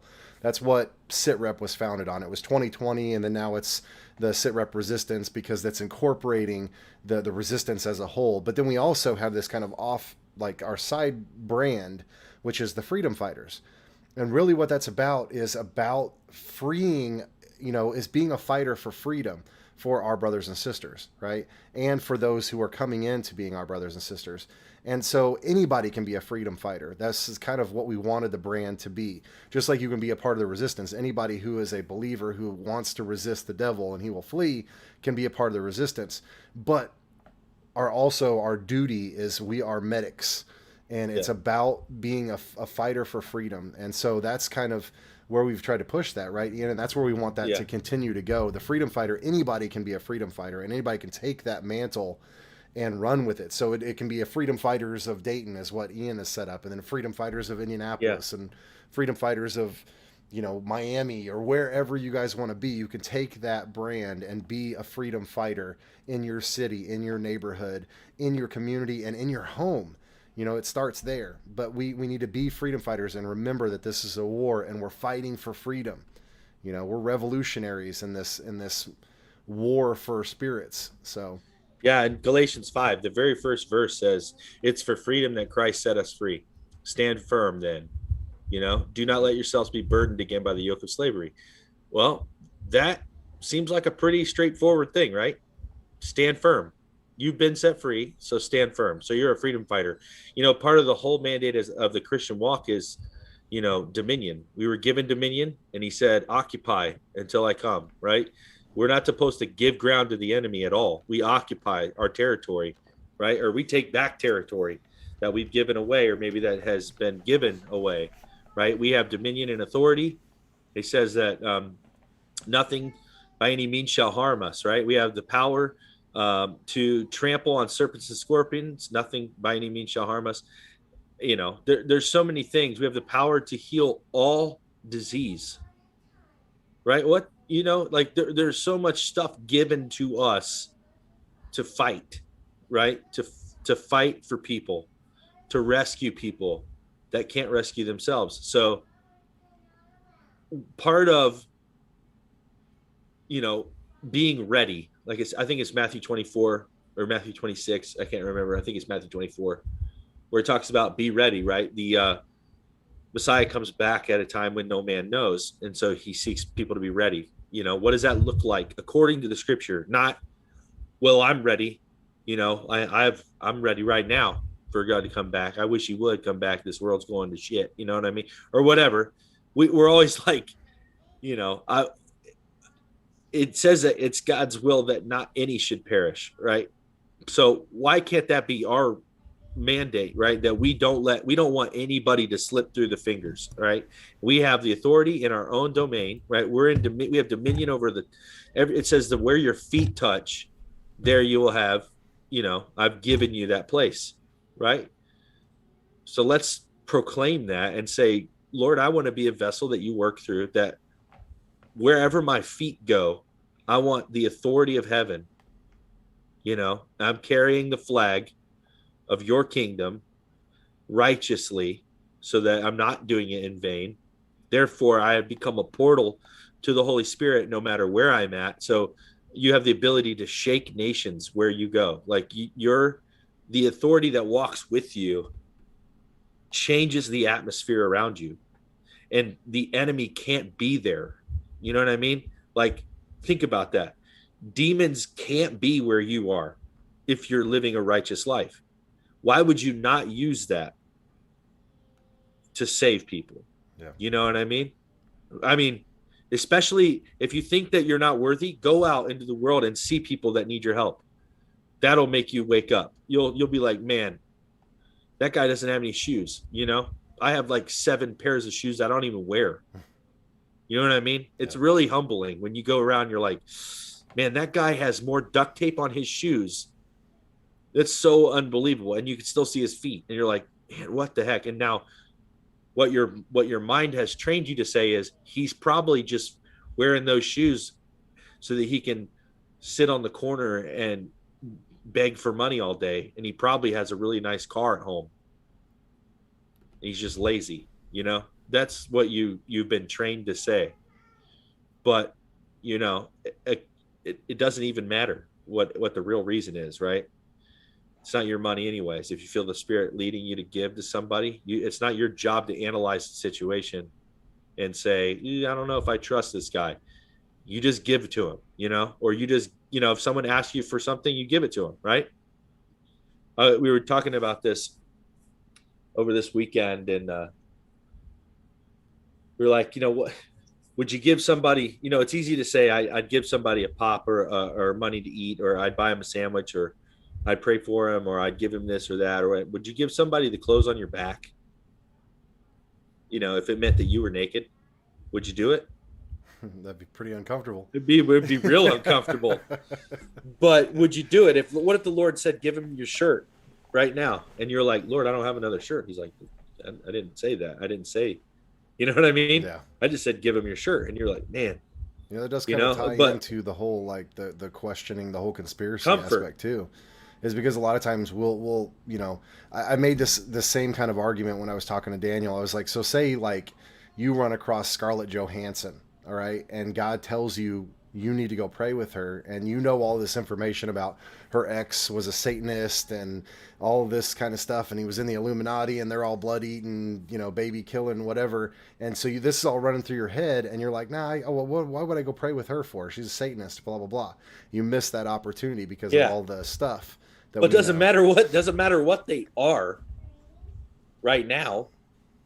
It's what does God say they are, or who does God say they are? Credit right? to the Father. I mean, like, well, that's what I'm saying. God can't change somebody like that. Right. What was the first thing that when people were like Kanye West became a believer, everyone's like, oh yeah, right. Kanye West is faking it. He's secretly conspiring to do this and that. He made his own Bible. It's like, okay. So as Christians, we're praying for celebrities. We're praying for influential people. I don't necessarily care that they're a celebrity, but if someone's got like 14 million people that watch him and he has a voice that he can speak to that level of, and you're praying, God, give us a platform, give us somebody with a platform. And he does. And you're like, not him, God. He's probably faking it, or he's too bad, or I don't trust that guy. It's like, why can't we just believe? You know what I mean? Why can't we just believe with them? Like, we have to think, like, if there's a person on that level that we're calling them Illuminati, and they make a statement of faith, you have to believe that their life is getting turned upside down by the enemy, right? So you should be praying extra hard that God bring people around him to hold them up. You know what I mean? But we're not doing that. No. We don't do any of that stuff. And that's convicting to me, because when you see it, you're like, man, I play a part in this. Because there were some people that I actually did expose videos on and stuff like that. And then I got super convicted, because I'm like, none of this is all speculation. I don't actually know anything about this guy. I only know what's on the internet, and that's not real. It's temporary too. That and it's change. Just why did I do that? Because it was it put me at a superior place. Right. And like, Joel, not Joel Burton, but Joel, the pastor, one of the pastors at the church I go to, he spoke, this past weekend, and one of the things he was talking about was something that we've talked about, several of us, like Ian and Aaron and I and others that come to my house and we hang out. But we always talk about how some of the words and the phrases that we say set us up to fail, because we've always said them, so we just say them all the time, and it's like, I don't think that means exactly what we want it to mean anymore. So we have to kind of really analyze the things that we're saying, the words that we're saying, the phrases that we're saying, just to make sure that it's really saying what we mean, right? And like, one of the things was, unintentionally, he was talking about when we use the word volunteer versus service.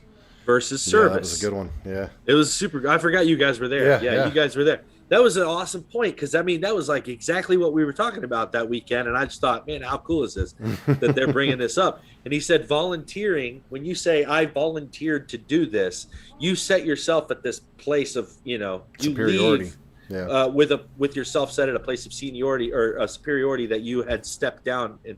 But when you say I served, or I want to serve in this, you're lowering yourself, you're humbling yourself, submitting yourself, right? And he's saying two different words. We use them interchangeably, but they mean different things, and they, it matters, right? Yeah. And I thought, that's, there's so many different words you can plug in there, but that is like something that the Father's really been convicting me of, is like, literally, this goes back to the courts of heaven and everything, man, because like for what we talked about with the courts of heaven is like, you're praying for an answer to a situation that's going on in your life, right? Whether it's healing or whatever. Like, say you have like for me, example, I have a son who is got a little bit of brain, I don't know what you call it, but because I don't want to speak this over him, but he's a little slower than he should be than people his age. But it's not permanent or anything like that. It's just it's something that has to be worked out through, like, intentional therapy and stuff like that for certain dexterity and mobility and things like that. But, sometimes you can say, man, he's just getting, it seems like he's not getting it. He's just getting worse, or he's always going to deal with this and stuff. Yet you're praying for his healing. You're praying for God to, work this out, and, you're encouraging him and stuff. But then in the back of your mind, you're saying all these things. Well, when you think about what's going on in the courts of heaven is the Lord's trying to answer your prayer, but the accuser is literally coming before him like, how can you answer his prayer? Whoa. Because out of the same mouth that he prays that, he speaks, this curse over his son. Right. So it's null, it's voided. And God can't do that. He can't overstep. He's not going to. So that's why the enemy has that legal right to do what he's doing, to afflict or whatever. I'm not saying it's an affliction or whatever, but I'm just saying whatever your situation might be, you're praying one thing, yet you speak another thing, and they contradict each other in the heavenlies, right? So I just really feel like, man, I try to just, I'm constantly, this is the battle that I'm going through, is trying to reform things in my head and be like, how can I speak life or see a positive in this, even if I don't really believe it? You know what I'm saying? I want to train myself to see that and speak that first, because sometimes you have to have faith, right, in the things unseen, right? It's the evidence of things unseen, things hoped for, right? That's what faith is. So you're hoping for it. You're believing that the scriptures give you that as an inheritance, that the Lord is with you on your side, and he's, if you're doing all the right things, there should be nothing standing in the way of him answering your prayer. And it's just a big journey that you're on. It's like, okay, you didn't answer it. Maybe there's still something in the way. You know what I mean? I'm going to just, it's funny because psychology and science and stuff, when you look at it through the right lenses, actually validates what biblical principles talk about. And one of the things that I studied in psychology was the ability to trick yourself into feeling certain ways. And I think like you can heal yourself or make yourself sick. I mean, it's scientifically proven that if you're in a state of fear or panic or depression or whatever, it lowers your immune system. So, if you're saying, well, I hope I don't get sick. I hope I don't get sick. I hope I don't get sick. And then all of a sudden you start getting sick, right? It's because you've already lowered your immune system. But there's opposition to this as well. And the good side, that says if you're depressed or you're sad, if you force yourself to smile, like for 10 seconds, I think it was, then you will actually start feeling better and you'll actually smile. So if you just fake it until you make it, pretty much, I mean, that there is that saying that floats around there, it actually works. And that's the same kind of concept when we speak. I mean, we look at our surroundings and our environment. The news is always telling us people are dying and getting murdered and killed. Our social media is all negative and, whatever, except for that Steal Your Memes page. That's the only thing that keeps me on Facebook at this point. Yeah, you ain't kidding. But look at all, I mean, you go to work and everybody's bitching and pissing and moaning about how bad their workday is and their workload. And then, your kids are whining and complaining and crying. Your whole environment is negative. You may be the only one that can light up that entire environment, or you can let that environment envelop you, right? It's like hiding your light under a bushel, right? So we have the ability to change that. God has put that in us. We have the light of the Holy Spirit. Every negative situation can be looked at as a temporal test to get through. And, that God has got his hand in it, right? We can look at it in the positive. We can be like, oh no, how am I going to pay my bills this week? Or the car's broke down and I've got to do this and I've got to do that. Instead of going to the Father and looking at it in a positive, say, okay, God, what are you trying to teach me right now? Or what kind of blessing are you going to pull out of this? Because I know you got something for me, right? You don't put this stumbling block in my path. I'm going to dodge it and I'm going to trust in you. Right? We have that ability. We got to stop walking in the environment of the world, which is dark and destructive and depressing, and walk in the light of the Father with the joy and peace and shalom that he has given us. I mean, that's where we need to be at. But do you want to, we're running out of time, man. Hour and a half. Well, listen, I was going to say something because, it's funny that one of our first episodes is about struggle and embracing that. And I think we're kind of tying that up right now because, when we started this in 2020, man, we felt like the vision was, I'm raising a Joshua generation. The Lord saying, I'm raising a Joshua generation, and we need people to be spiritual war fighters, right? That learn to walk in the blessing, walk in the promise, and take the land, right? And, that's really what we did. We had no idea in January that 2020 was going to suck as bad as it did, right?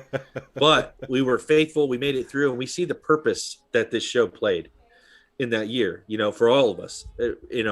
Myself, it gave me, I was encouraged by just the studies that I was doing just to kind of bring this lesson to you guys, and just the conversations that we had was super awesome. And the struggle part of it was to remember that God doesn't want your story to suck, So nobody wants to read a story about somebody that was handed everything and on a silver platter and everything was fine. They love adversity. Worst people that ever. Yes, they overcame so many things that were set against them. That's the book you want to read. That's the movie you want to see, right? The underdog. So just remember the things, you always say like, what doesn't kill you makes you stronger or whatever. Yeah, I don't know about all that, but yeah, it's just, I guess, but you have a part to play in that, right? So if we can understand that this is only for a season and God's design was never to leave you in a place where you're being victimized, right? We have the ability to be free. We're freedom fighters, right? So when we have that, we then go on the offensive. And that's the whole point. That's what we wanted to teach when we did this show in the beginning, was that the church, mainstream Western Christianity, had been playing defense, and that's all they knew how to do. And we wanted to teach you to play offense with spiritual warfare, because we are victorious. We're already it's already settled. We're already victorious. We're sitting at the right hand of the Father up there in heaven, in heavenly places, and we're fighting from a place of victory, not for victory. It's already been won. So once we get that perspective, then you start to go and you maintain dominion that's been given to you, right? And you take authority, take a stand. You start to be the hands and feet of Christ wherever you're at in your, wherever your sphere of influence is at the time and season, right? Sorry, and so now having a day back in the background. beat her, man. It's ridiculous. My kids are fine. I did, I mean, I did say one's got problems, but it's not from that. Just kidding. But what we're trying to say is we're going into a new season, and with all the stuff that we got going on, I know Aaron's going to share some things about what's going on in his personal journey here. You guys know a lot about the stuff that just kind of just blowing up where I'm living, and I'm just trying to get on board and trying to get, I don't know, my mind wrapped around what exactly my role will be in all this. And the Lord really hasn't told me anything specific. It's just, I know that I'm supposed to be involved. And so I'm just tapping in and trying to say yes to everything, right? Whenever there's an opportunity, I'm like, yes, I'll do it, and it just kind of feels good right now to be doing that. And so and I just think it's super interesting that this is our 70th episode, because I want to show you something. If you just do a super simple search on Google for 70 and the meaning in the scriptures, it says opportunity, potential. It represents completion, wholeness, and the real thing. And I just think that's kind of a sign in itself, right? How this is wrapping up with us and where we're at on this journey and the episode that we're on. And so, Aaron, share with us what's going on with you, because I want to know too. Yeah. So, I mean, I guess where we're at with Sitrep, and where we got here. I guess I'll go back a little bit, because some of you guys have heard my testimony and kind of know why I'm here and how I got here. It all started back before Take on the World 2018. God had really been, I would just got this pull in my soul to start doing what we're doing here. And I kind of just brushed it off. I was like, well, I don't have the tools. I don't have, the microphone and the camera and all these kind of things. And so I was in this kind of situation where I was playing video games all the time, and I wasn't really invested in anything at the time. And I had some people on Twitch who were like, man, or, friends of mine for this game that I was playing, they were like, man, you should start a Twitch account. And man, that sounded really appealing. So I was playing games all the time. Maybe I could make some bucks on the side. Cool, I'm going to do it. So I went out and bought the microphone. I bought the camera. I got the programs. I did all this kind of stuff. Spent about 2 or 3 weeks building my whole platform and, the overlays and all this other kind of cool stuff. And I started playing my game, and I got like pretty popular pretty quick, especially for the game. It wasn't very popular, but I picked up a lot of steam, and I got an Checkers. Yeah, Checkers. But I got my affiliation with Twitch like really, really quickly, faster than anybody else that I knew. And then I got completely burnt out with the game, and I just quit playing. I just dropped it like that. And I got this tap on my shoulder, from the Holy Spirit that said, remember when I asked you to do all the videos and you said you didn't know how to do all this stuff, and you didn't know how, and you didn't have the cameras, and you didn't have all this kind of stuff. Well, God kind of like hooked me, right? He kind of fished, the bait and fish thing, they put that in my path so that I would want to go out and get all this stuff. Because if it were just up to me, I would have never done it, you know, and now I had it. So 2018 rolls around and I go to my first like major conference with Take on the World and see a lot of the people who brought me to where I was at, who inspired me, you know, to seek out things, you know, people like Rob Skiba and, I mean, there's a whole plethora of the people that were there, the Pounders and Now You See TV crew. I mean, there was a ton of people, and this is where I met Ian. And that was your first presentation that you did there, right? Mm-hmm. Yeah, and we clicked. Like, I mean, it was cool. We didn't talk as much as we did the second year, but just met a ton of people that were awesome, and I mean, it was just like a family. So, of course, being me, I procrastinated for an entire another year, right? I set up my page at Take on the World. I set up, you know, my YouTube and all this other kind of stuff. I had already been given the Omega Chronicles as kind of like my line and, you know, all this other kind of stuff. And still, I waited an entire year until to Take on the World 2019. And then I run across Ian again, and, you know, everything's awesome. I get a little fire in my belly. I'm like, okay, I can do this, right? I've been hanging out with these guys. They're normal like me. I can do this. You know, I can get everything going. And I procrastinate again until, you know, I get this tap on my shoulder again. And it's like, remember I told you I wanted you to do some videos. I wanted you to start doing this outreach and stuff. And the next day, Ian calls me. He's like, hey, man, you want to do this show? I'm like, all right, God, I got you. All right, I'm going to listen. And so then we started shortly after that, because that was in November of 2019 when it was September or whatever, the last Take on the World. And then we talked a couple weeks later. And then January, we fired off Sitrep 2020. So, you know, if it hadn't, I think God was getting a little impatient with me and my procrastination. And he sent Ian along to give me a kick in the pants to kind of finish up. Well, my side of that is I never wanted to be on camera. Right. And I couldn't. And the uncomfortable thing for me was to ever do cameras without a host. Like, yeah, well, I mean, that's the thing. It's like, everyone would be like, dude, why don't you have a show? You know a lot of crap or whatever. And I'd be like, I don't like looking at myself. And then I told Nathan Reynolds, I'm like, dude, I'll do a podcast. And I was going to do it with Nathan Reynolds. But then he went and lived in his RV, and he could never have, internet and all that stuff. Thanks a lot, Nathan. He's still living in his RV.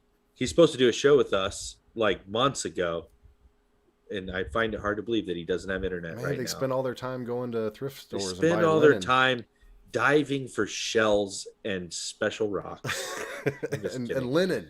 Yeah, I love them. Yeah, I love Nathan. But, it was one of those things. It's like, man, yeah, I'm going to do a podcast because I can do a podcast. That way I don't have to look at myself. I don't want to see my face on there. I don't care for that. It makes me uncomfortable. So it's weird because this show has kind of brought me through something too, because it's like, I still don't feel comfortable and I feel a little more comfortable, and I wouldn't do a show alone. I don't think. I just like conversation. Yeah. I used to have these conversations on the phone with all my friends all the time. And I'm like, man, if we would have recorded the crap that we just talked about, because we get into some deep stuff. Like, for example, like we talked for the whole week at Sakote around the fire about some crazy stuff. But like normal people don't have these kind of conversations. You know what I mean? So I just thought, man, if we save this kind of stuff to have with other people, and Tom Dunn and Jared Cressman on Through the Black, they inspired us too, because when I would just, oftentimes they would do shows together, and really like that would be their phone call for the week. They wouldn't call each other all week and then call each other and, do a live hangout and just update each other on what's going on. And I'd sit through this crap every week. Yeah, and they're talking about a dead elephant. Yeah, and I'm like, and dolphins. Yeah, we talked about all kinds of stuff, man. But I'm like, people do that because we're all normal people. We just, and so I was like, well, I guess I can do that stuff, but I never wanted to. So it was always like, I'm not going to do it. And Nathan couldn't do it, so I couldn't do it. And then I just felt like, God was saying, you got to do it, man. Because then he gave me that word with all that stuff all at once. And I was like, man, well, and then Aaron, you came to mind right away. So it was like a God thing for sure. And I just thought, well, I'm going to call him and see if he wants to do it. Yeah. And it worked out because, and it's helped us both, I think. Yeah. You know what I mean? They got for us, sure. into we stepped out in faith. I mean, definitely for doing this, and it basically it put us both into an uncomfortable position because you know we don't agree on everything. You guys might not know that, but me and Aaron don't agree on everything. No, we have our side theological debates, but on the core things that matter, that's we agree. That's 100%. the whole part. That's the whole thing. Because how do you have a relationship? You know, people often think like you have to agree 100% to do a show with somebody or to be, you know, in ministry with somebody. You're like, oh, they must believe the same thing. It's like, well, no, we believe in Jesus, you know, and we believe in, you know, certain things, but you know, it's a luxury to be able to debate theology, and we have it here in the West, but many countries don't have it. Right. And they don't really care either. You know, like they say, when crap hits the fan, you know, you don't care who's on your side shooting the bad guys, right? As long as they're shooting the bad guys, right? I mean, it doesn't matter at that point. You don't ask the paramedic what he, you know, had for lunch before he gives you mouth to mouth. You know what I mean? If you need it, you need it. You don't get to, you know what I mean? So it's like, you know, it broke us out of our comfort zone for sure. And it's been awesome. It's been awesome for sure. Yep. And so kind of where I'm at now. So about Aaliyah would have been 1 week old. We have a friend of ours, and if anybody who's been to the last couple of Take on the Worlds may have met Anne. She's from Canada, and my mom and her, they clicked, and they've been friends and talking for the last 2 years. But she's an awesome prayer warrior, and she gets some amazing words of knowledge. And so far, when she gets the word of knowledge, I mean, it's been spot on. And she was praying, you know, over our daughter over the phone, because of course they're in Canada, they can't get down here. They were actually going to come down and stay down here for a while, but then COVID hit. But she was praying over my daughter, and she said, okay, I need to speak to Aaron. And then she gave me a word of knowledge, and part of that word of knowledge was Holy Spirit inspired, and I just kind of took it for what it was. This is, again, about a month ago. And she said that Ian was going to, you know, you guys are doing the show together, but Ian's going to have to go and do his own thing, and you are going to have to do your own thing for a while. And I was like, okay, you know, whatever. Like, I just took it and stuck it somewhere in my brain. Well, we did episode 69, then we took a week off because, man, I'll tell you what, with the kids, my 2-year-old daughter, and then our newborn, and work is like 6 days a week right now, so I'm getting overwhelmed with all of that kind of stuff, plus a ton of other projects and things that I'm involved in. I really felt like it was like Gideon's Army kind of thing, where it was like, hey, if you are married or you have a kid on your way, go home and take a break, because that's where I was feeling. Like, I'm like, I'm Ian's getting all this kind of stuff getting thrown in him, and then God's kind of like, hey, I want to bench you for a little while. And so I just haven't been able to be in it and involved because my brain is 50 other different places.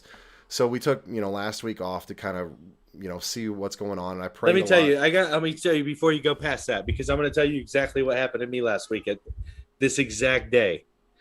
Episode 69, right? We were getting ready to do episode 70 last week, and before we took the week off, it's literally like 5 or 6 at night. And I'm like, Ed, I don't want to do a show tonight. That's exactly how I felt. And I was like, man, but I made a commitment and I can't start this. Cause you know how it is, right? You go when you first get a new job, you go like a couple, you know, years without having a sick day. And then the first time you call in sick and you're like, man, that was awesome. So nice having that extra. Yeah. You're like, I'm doing it again tomorrow, you know, or whatever. It just gets super easy to be like, oh, I'm not coming in. Right. Oh, I'm not coming in. I'm tired. I'm not getting up. You know what I mean? It's just everything. And I felt that in my spirit. I'm like, man, if I start just saying, let's just skip this week, it's just going to get, you know, I just don't want that. So I'm like, God, I'm really not in this. You're going to have to help me today. You're going to have to help me, but we made a commitment and we're going to do it. You know, it's your show anyways, God. And then I'm like, unless you have Aaron call me and say he doesn't want to do the show. And you literally called me and you're like, hey, or you messaged me and you're like, what do you think about skipping this week? And I was like, oh man, thank you, Lord, you know, but it was an answer to prayer and it was stupid, but it was awesome, you know, because it was like, I literally just said, I'm not going to cancel, even though I want to, unless Aaron wants to. And then you text me like, bro. That's And so you funny. never text me. You never text me and I say, know, let's I always cancel the call you. show. So it was like, well, I mean, we never have these conversations where we're talking each other into doing the show. Right. So I just thought it was interesting that you called and like, or you texted and was like, yeah, what do you think about not doing the show this week? I was like, oh man, come on, answer another prayer. So, yeah. So, and they come, 2 days ago or whatever, Ian calls me up and he's like, hey man, I've got so much going on with everything because he's going to training classes for the Dream Center to learn about, helping people who are drug addicts and sexual abuse, all kinds of stuff. They're bringing people in, and he's where God has him is calling him right now is more locally based for Dayton and being involved in these kind of things for a time. And really, when we were talking about this, I really kind of got this feeling of, how the disciples used to pair up and then they would find two other people and they kind of go, okay, we're going to go this way and you're going to go this way and we'll meet back up here in a little while. Mm-hmm. That's kind of the thing that I got. And Ian called me and he's like, hey, what do you think about like taking a break for Sitrep for a while? Cause we've got 2 conferences coming up. He's got all this stuff he's got to prepare for the tent revival. And I've got all of this stuff. I'm already feeling like this, getting benched, for a little while. And I'm like, yeah, man, it sounds good. And so, we kind of talked about this and then Ian's thing came back to me from a month ago. And I'm like, okay, God is now about to put me into another uncomfortable situation because he wants me to go do something. Ian's going to do something and it's going to be something uncomfortable that I don't want to do. So we're both feeling a draw that God is pulling us to do something, but we're not giving up on Sitrep. So we want to give you guys that whole thing and let you guys know we're not going to continue to do this in this format the way that we have been doing it. But the whole reason we built Sitrep in the first place, well, God put it on us anyways, was that we're supposed to be bringing you guys information from the front lines, which Ian is going to do on his way. And I'm going to do however God's going to be pulling me in and redirecting me. So, we were keeping Sitrep and the Resistance and the pages and the Facebook and all of that kind of stuff up. And we're still going to be delivering content from time to time, but it's not going to look like an every Wednesday thing. At least right now, we're going to take a couple of weeks as a break to pray and kind of align with what the Father. I mean, and it could be God just brings us back or brings me back or whatever it's going to look like, but Sitrep or even other people, however it's going to look, Sitrep as it stands is as the Sitrep Resistance is the platform where we have created and we have, most of the people I'm seeing in the chat are people who have been with us from the beginning. Mm-hmm. And, but we know, and we've talked about this several times, that the YouTube page we've had nonstop issues with it. We just need time to regroup for what God is going to move this forward. He didn't start it for it to just fall apart. So he's going to change. And there's, it's kind of the vision that I kind of got about this is if you've ever went to a boss for a promotion, you have to have this uncomfortable conversation with them first, where you got to be like, well, yeah, but so I'm, I've been doing all this stuff and, you can look over my charts and yes, I missed these days and I skipped this. And before you get that raise, before you get that promotion, there has to be an uncomfortable conversation on your end.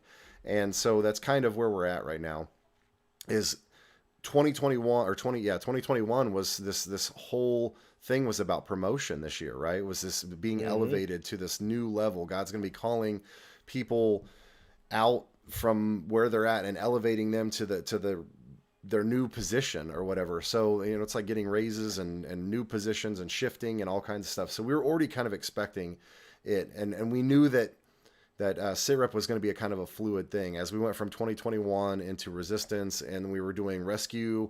And, we really wanted to do that, but functionally it's better to be hands-on with people. And that's kind of really, we don't ever, you guys could always call us or message us for prayer, but to do the show based around it, it just didn't go the way we wanted it to. Mm-hmm. So, well, here's the thing too, we can often, sometimes put our own interpretation on things too. And, you're only able to interpret something on a level of understanding that you have at the current moment. You can't possibly read into a situation something you have no knowledge of, right? So like when we heard deliverance, and we're on a TV show. And I felt like the Lord was saying, do Zoom deliverance, which I've done Zoom deliverance, but I don't think that I was supposed to attach that to this show.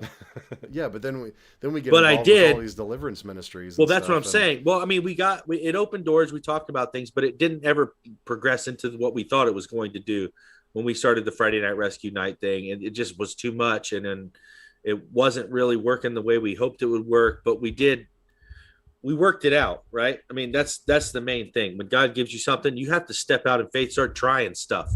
And then you find out where that key goes. You know what I mean?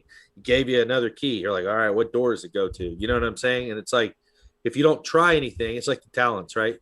You can not take a risk and just bury it and hope that, you're trying to save it or whatever, or you take a risk, and you try to invest it and do something with it. So, who's to say we're just not there yet. Maybe we come back with a vengeance, with Yeah. that whole thing. But, I'm not opposed to, still doing this. I need a break because my heart's not in it completely like it was. It's somewhere else too. So now it's like I have to share, all this time with a passion for this and a passion for that. And, my family is a passion that I have to keep in balance. I cannot get, I can never let my ministry take the place of my family. So it's starting to, what I'm doing locally and investing in is starting to take a lot of my time. And I don't want to have a wrestling match all the time for all this stuff. And also, just because we're not doing weekly shows, we still have access to people, and we're still going to be able to do a show like this or an interview, like we did with Josh Peck or with some other people. Like when it comes up, we just go in, we'll do an interview with somebody, or maybe we pop on live and say, hey, we're bringing you this, or, who knows? It may end up looking more like what Tom does, where it's like, I got 5 minutes in between. Yeah, exactly. Well, here's the other thing too. What I'm going to start doing, because I am going to be downtown a lot doing stuff. I mean, especially, after November, I plan on being down there a lot. But I'm still down there 3 times a week, but I want to do I'll probably pop in Facebook and do Facebook lives and just show everybody what's going on. I plan, one of the things that I'm going to be doing for Simple Street and possibly Dream Center is, telling people's stories. And so I want some of the volunteers that are down there that are part of Joel's team have some amazing testimonies, man. And so if you guys could hear them, they'd be so encouraging to you. And they'd bless you like they blessed me when I heard them. But I don't know all of them. And so I want to know all of them. But I also want to know, these people on the street want to tell us what their story is too, whether they're saved or not. They love to tell you about what their life is like. And so my point is, I want to tell their story. And then even if it doesn't have a good ending yet, we write at the end of the video, pray for so-and-so, like Johnny. Yeah. Johnny needs your prayers in these areas. Intercede for Johnny until he gets his victory. You know what I mean? Like, their story needs to go out regardless, because it does something, and so it either inspires you to go, or it's just an encouragement. So that's my goal. That's what I'm starting to do right now. And I believe that the Lord is going to open up a lot of doors through that. And so I'm just, shifting. And so we're not giving up completely yet. We haven't been told to, but we are shifting and we're reprioritizing. And I think what we're trying to say is we're going to take a break and probably go no shows until October. Yeah. I mean, we'll come back in October. What we're basically saying is right now for the Wednesday night shows, we're going to be closing a chapter for Sitrep. And then what's going to come out on the other side? Because I really think, I don't know yet, guys, at 100%, but I really feel like God is calling me back into doing this, and we'll be carrying on Sitrep. It's just going to look different than Ian and I doing this all the time. And I think it may end up looking more like, shorts that go on Twitch, or not Twitch, but go on TikTok and then go on YouTube, and, you know, clips of the videos and interviews. We're just and all adapt kinds and of stuff. overcome, right? Yeah. The military, we're using the military stuff. A lot of people are always like, why is all your stuff like military? Well, that's the whole point, isn't it? Right? We're supposed to be soldiers, and we're just trying to get in the mindset of this is warfare. Every day is a warfare. You know, there's no easy day. That's a slogan from the Navy SEALs. You know, what you just said, we're, you know, adapt and overcome. That's another issue. So that's what we're doing. We're adapting, we're overcoming, and we're just going to keep pushing ahead, grinding it out, and we're changing on the fly. That's what we do, right? When something's not working anymore, you just let it go and move on, and we're going to press through and keep doing what God calls us to do. But we appreciate every one of you guys, and we're still, sitrepresistance.com is still a thing. It's going to be up. It's a lot of resources there. I'm probably going to put more resources there. We're going to keep the Facebook pages rolling, stuff on there, encouragements on there, updates on there, all kinds of stuff on there. We love that community. Continue to invite people to that. And that's where we're probably going to be doing our Facebook updates, is probably through Sitrep Resistance or our personal pages or whatever. Whatever's easiest, I guess. Yeah, and Aaron's gonna keep having kids because he's trying to catch up. Yeah, right. But yeah, I mean, I really feel like this isn't the end for where God is calling me to go. I don't know what that's gonna look like, but I definitely know that, you know, we're gonna take a break, and then we may restructure. You know, because we kind of took over poor Ian, his holy hand grenade page. We almost buried it into the ground. No, it was the other stuff that was burying it. Oh, really. Yeah, that's right. Because, yeah, we never had any of the lives, really. But no, never once did our Sitrep get banned. Everything else on my page got banned. Cyberbullying. Apparently, if I'm with Aaron, I'm all right. If I'm alone, I'm a cyber bully, and I can't be trusted. So we talked about all the same stuff that's in Quantum Illusion and all that other stuff. The same thing that we all talked about. Just did it live. Yeah. If I show you a video of it, it's cyberbullying or whatever, right? Well, we talk about it. Yeah. It's dumb. YouTube is stupid. And so what he's saying is I think he's going to switch it up and see if they, you know, maybe there's a new channel coming. I don't know. Yeah, well, I mean, it would be wise. It would probably be a wise decision to start over, because my page, dude, I don't know what is going on there, but I know that I've been at the exact same subscriber count for over 2 years. That's crazy, man. So I don't believe that is true. And so but I don't know how to explain it. So yeah, I don't know. The real daunting task is going to be trying to take 70 episodes.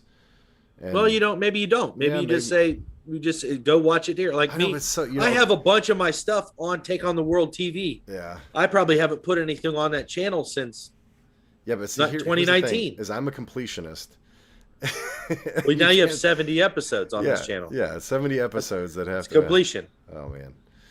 I know, but then, you know, if you move, because the thing is, I hate directing people to like multiple places. You know what I mean? Like, well, you can watch this is Ian's thing, is you can watch episodes 1 through 12 on the Holy Hand Grenade. And you can watch 13, 14, and 15 on Take on the World. Yeah, I know, man. But you know what, though? See, that doesn't bother me. It would be nice to have something seamless, right? But like for me, I'm like trying to scavenge, and you know, we're all like that too. You'd be like, where's Rob Scuba's video on? Like you might find, you know, Rob's more organized than us, but you know, like Babylon Rising part 1 and 2, but where's part 3? Because it goes right to 4. I'll find that part 3. You know what I mean? I'll find it on some other random upload and watch it there and then go back. You know what I mean? It's like, if people want it, the content's there. If they don't, if it's too hard for you to go to another page, I don't know, man. You know, you're probably just watching it for fun, but I've really felt like, I mean, in where I'm at is we have so many great guests and so many people that have amazing things to say, and they need a platform. And I've always felt like, much like Now You See TV or Take on the World, they kind of build a platform and then they brought people in to go on that show. So even though we may not have the time, doesn't mean we couldn't have other people come on here. I mean, we've talked to Ian, you know, Ducky, we've talked to several other people, and like, dude, take all that stuff that you were doing on Facebook and you know, start recording it again and send it over and we'll put it on, you know. So I think that there's something that's going to look like that. I mean, like I said, Sitrep resistance is not going away. This isn't going away. Ian and I are going to be, you know, our families are like buddy, and you know, I travel 200 miles, you know, at least once a month to go over and hang out with them. So yeah, that's not changing, you know. Yeah. And we might still do the whole, like, you know, if we haven't talked all week, we might, you know, record a call or go live just for the heck of it. But well, you never know, man. If the world starts falling apart, we'll have a lot to talk about. Oh, so it may be real easy to do these shows. Like, just, by the way, did you see the cyborg that just blew half the wall of the White House? You know, and grabbed 2020 at least had a lot to talk about. 2021, we just have a dumb president, and it just doesn't. It just doesn't have. Yeah, I mean, there's a lot of ignorance going on, for sure. I mean, it's just, I feel like 2021 is a transition year for sure. It's just one of those years. Everything feels a little off, because I know for me, nothing is real. Like, my prayer life is still good. It's just, I feel like I'm not getting anything clearly, you know, in the time frame that I want it. You know what I mean? Oftentimes you're praying for something, you're like, Lord, I need to know now. Like, I need to know, like, in the next 2 weeks. And then you're like, I need to know, like, angel got hung up in the next 3 weeks. I need to know, God. God, you're late. I need to know. Like, you know what I mean? I can't plan nothing, Lord. And it's like, I don't know why we do that all the time, though. Try to get him to come under our timeline, you know. But it's just funny how you're not ready until, you know, he gives it to you, right? You think you are, and then when he brings it and sets it before you, or he gives you clarity on something, you're like, oh, I totally wouldn't have understood this until yesterday. You know what I mean? Like, I wanted it, but I don't think I would have understood what he was saying to me until yesterday. So he's perfectly on time again. You know what I mean? So it's one of those things, like, I don't know, but I think that one of the principles that we're trying to operate under right now is that sometimes God asks you to put things down before he hands you the next assignment. And can you put something down without having something right there? You know what I mean? So, and I know that's a struggle for me, because I'm like, Lord, if I stop doing this, what am I doing?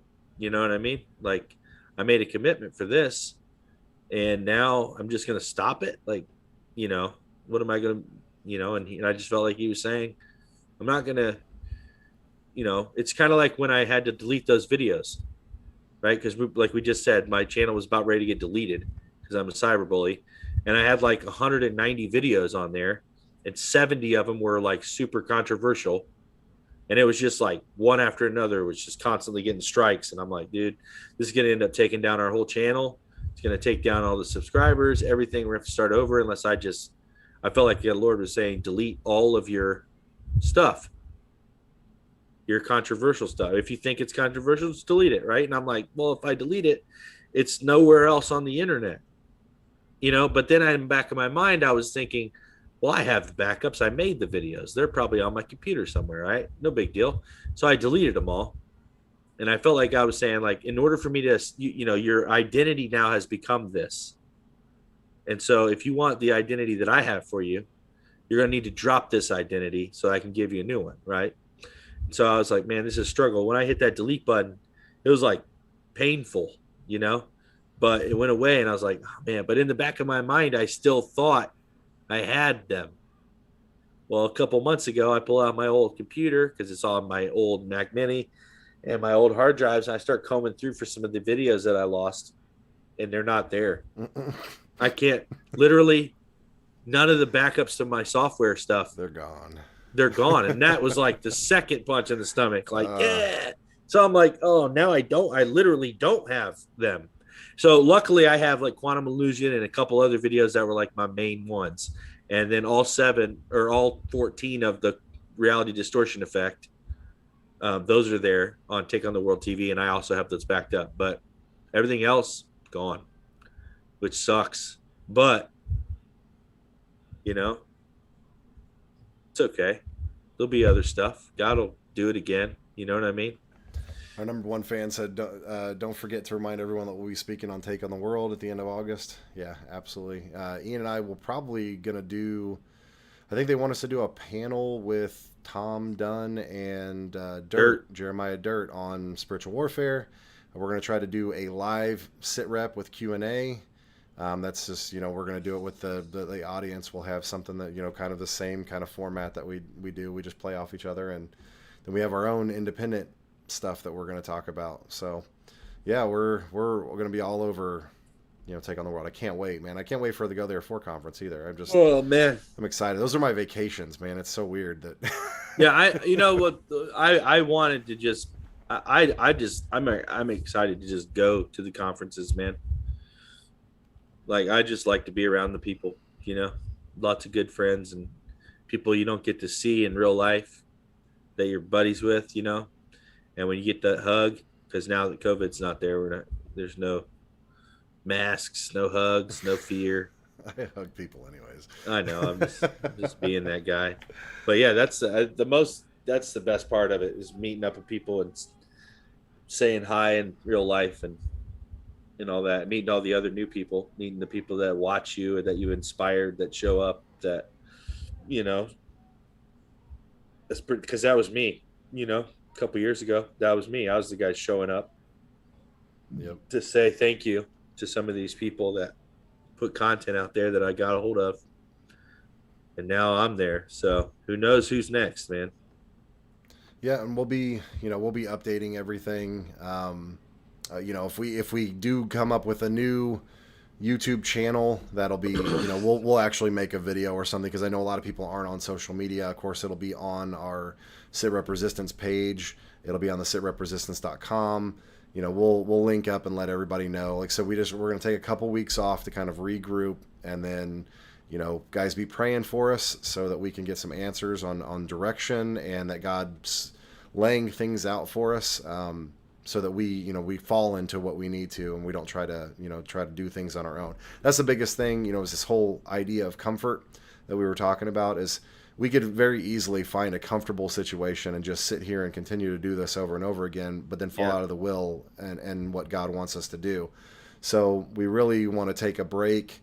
I want to thank everybody who has supported this channel and like been here and been in our chat and everything. You guys have been amazing, sharing us out, being a part of the Facebook, the social media, all that stuff. You guys have been awesome, and we're going to continue, to make sure that we're going to bring you guys something. God is doing something.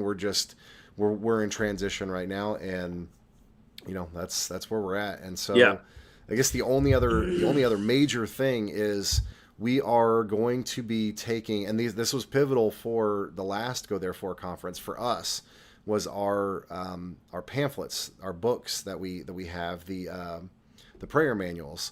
Mm-hmm. And we out of pocket paid for that. If you guys haven't heard that miracle, we talked about it after that conference, but we put the money out there to put these pamphlets out, and they completely screwed them up, but God came through with an amazing miracle, and it overflowed. We made the money back that we put into it, and then some, and we gave that, and that blessed somebody else. So we want to try to do that again, because it was pivotal for a lot of the people that were dealing with things at the Go Therefore conference. We had these pamphlets for them, and we not only want it for that, but for Simple Street, for when they're out on the east side of Dayton, when they're talking to people, to be able to hand these manuals out, and at Take on the World for anybody. Well, we're everywhere. Yeah, we want to be able to we want to be able to put these things out everywhere that we can for free.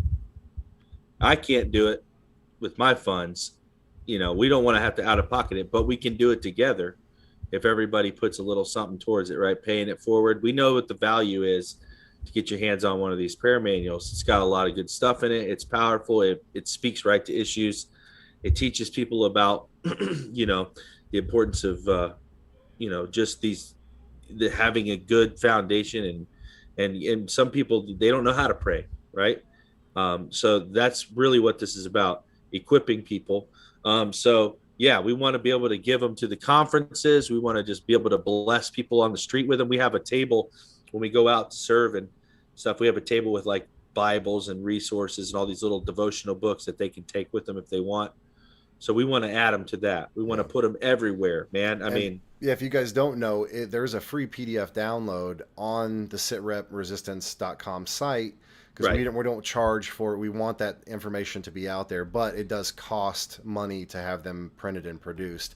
So that's kind of, if you feel led, I mean, if there's, because literally, I mean, all of our, you know, our shirt sales and all that stuff is all pretty much dried up. I mean, our Facebook numbers for the views on the channel have dropped by half because it hasn't been loading our videos until 12 hours after we do a live. So there's a whole lot of stuff going on, but you know, we appreciate anybody who has financially. Yes, there's, you know us. who you are. You know who you are, you monthly givers. We are so blessed. We love you guys. We're not saying you have to stop, because we're still doing God's work. If you feel led to keep giving, keep giving. Yeah, because we're going to apply that to you know, any of the money that's going to it, because we're, you know, there's not a whole lot else that we apply the money to is other than, you know, for the books and stuff. So you guys do feel led. You can donate through the site, or, you know, reach out to Ian and he will get these produced, and they're going to be and we're going to give them out. We're not charging for them or that kind of stuff. So yeah, that's where we're at with that. And I think what was the last thing? I don't know. What did I forget something, Ian? I don't think so, man. I'm tired. Yeah, me too. It's getting late. But yeah, guys, so, you know, just because we're closing the chapter on this, though, you guys can always reach out to us. You want updates, that kind of stuff. You know, we're on Facebook. We've got our email. I mean, mine's, you can Omega Chronicles at gmail.com. And Ian, yours is? Ian Chadrick at gmail.com. Reach out for anything. You know, you can reach us through the site as well. Yes. Many of you guys have got me through Facebook Messenger. I will answer you. I will give you my phone number. You can call me. I will pray with you. You can, if you, you know, that's why I enjoy that. I enjoy praying over you guys and speaking into your lives and answering questions and having conversations and stuff like that. I'm just a normal guy, you know. Half of us, you know, took that chance and talked to the celebrity, and then we realized this guy's a dork. I could be friends with him. It's like Rob Skiba, like Star Wars 2. Yeah, Rob Skiba has an entire Star Wars action figure set on his nightstand. Oh man, did you ever see the photos of him dressed like a Vulcan from Star Trek? Yes. Like, see, guys, we're all big dorks, man. You know, we're just big dorks. Especially Alan McGuire, dude. That guy. Man. Love that guy. He's a steampunk dork. David Bowie. Yeah, David Bowie. We're all just quirky little weirdos, man. And we love each other. It's cool. So be blessed. And I would say see you next week, but we won't be seeing you next week. Yep.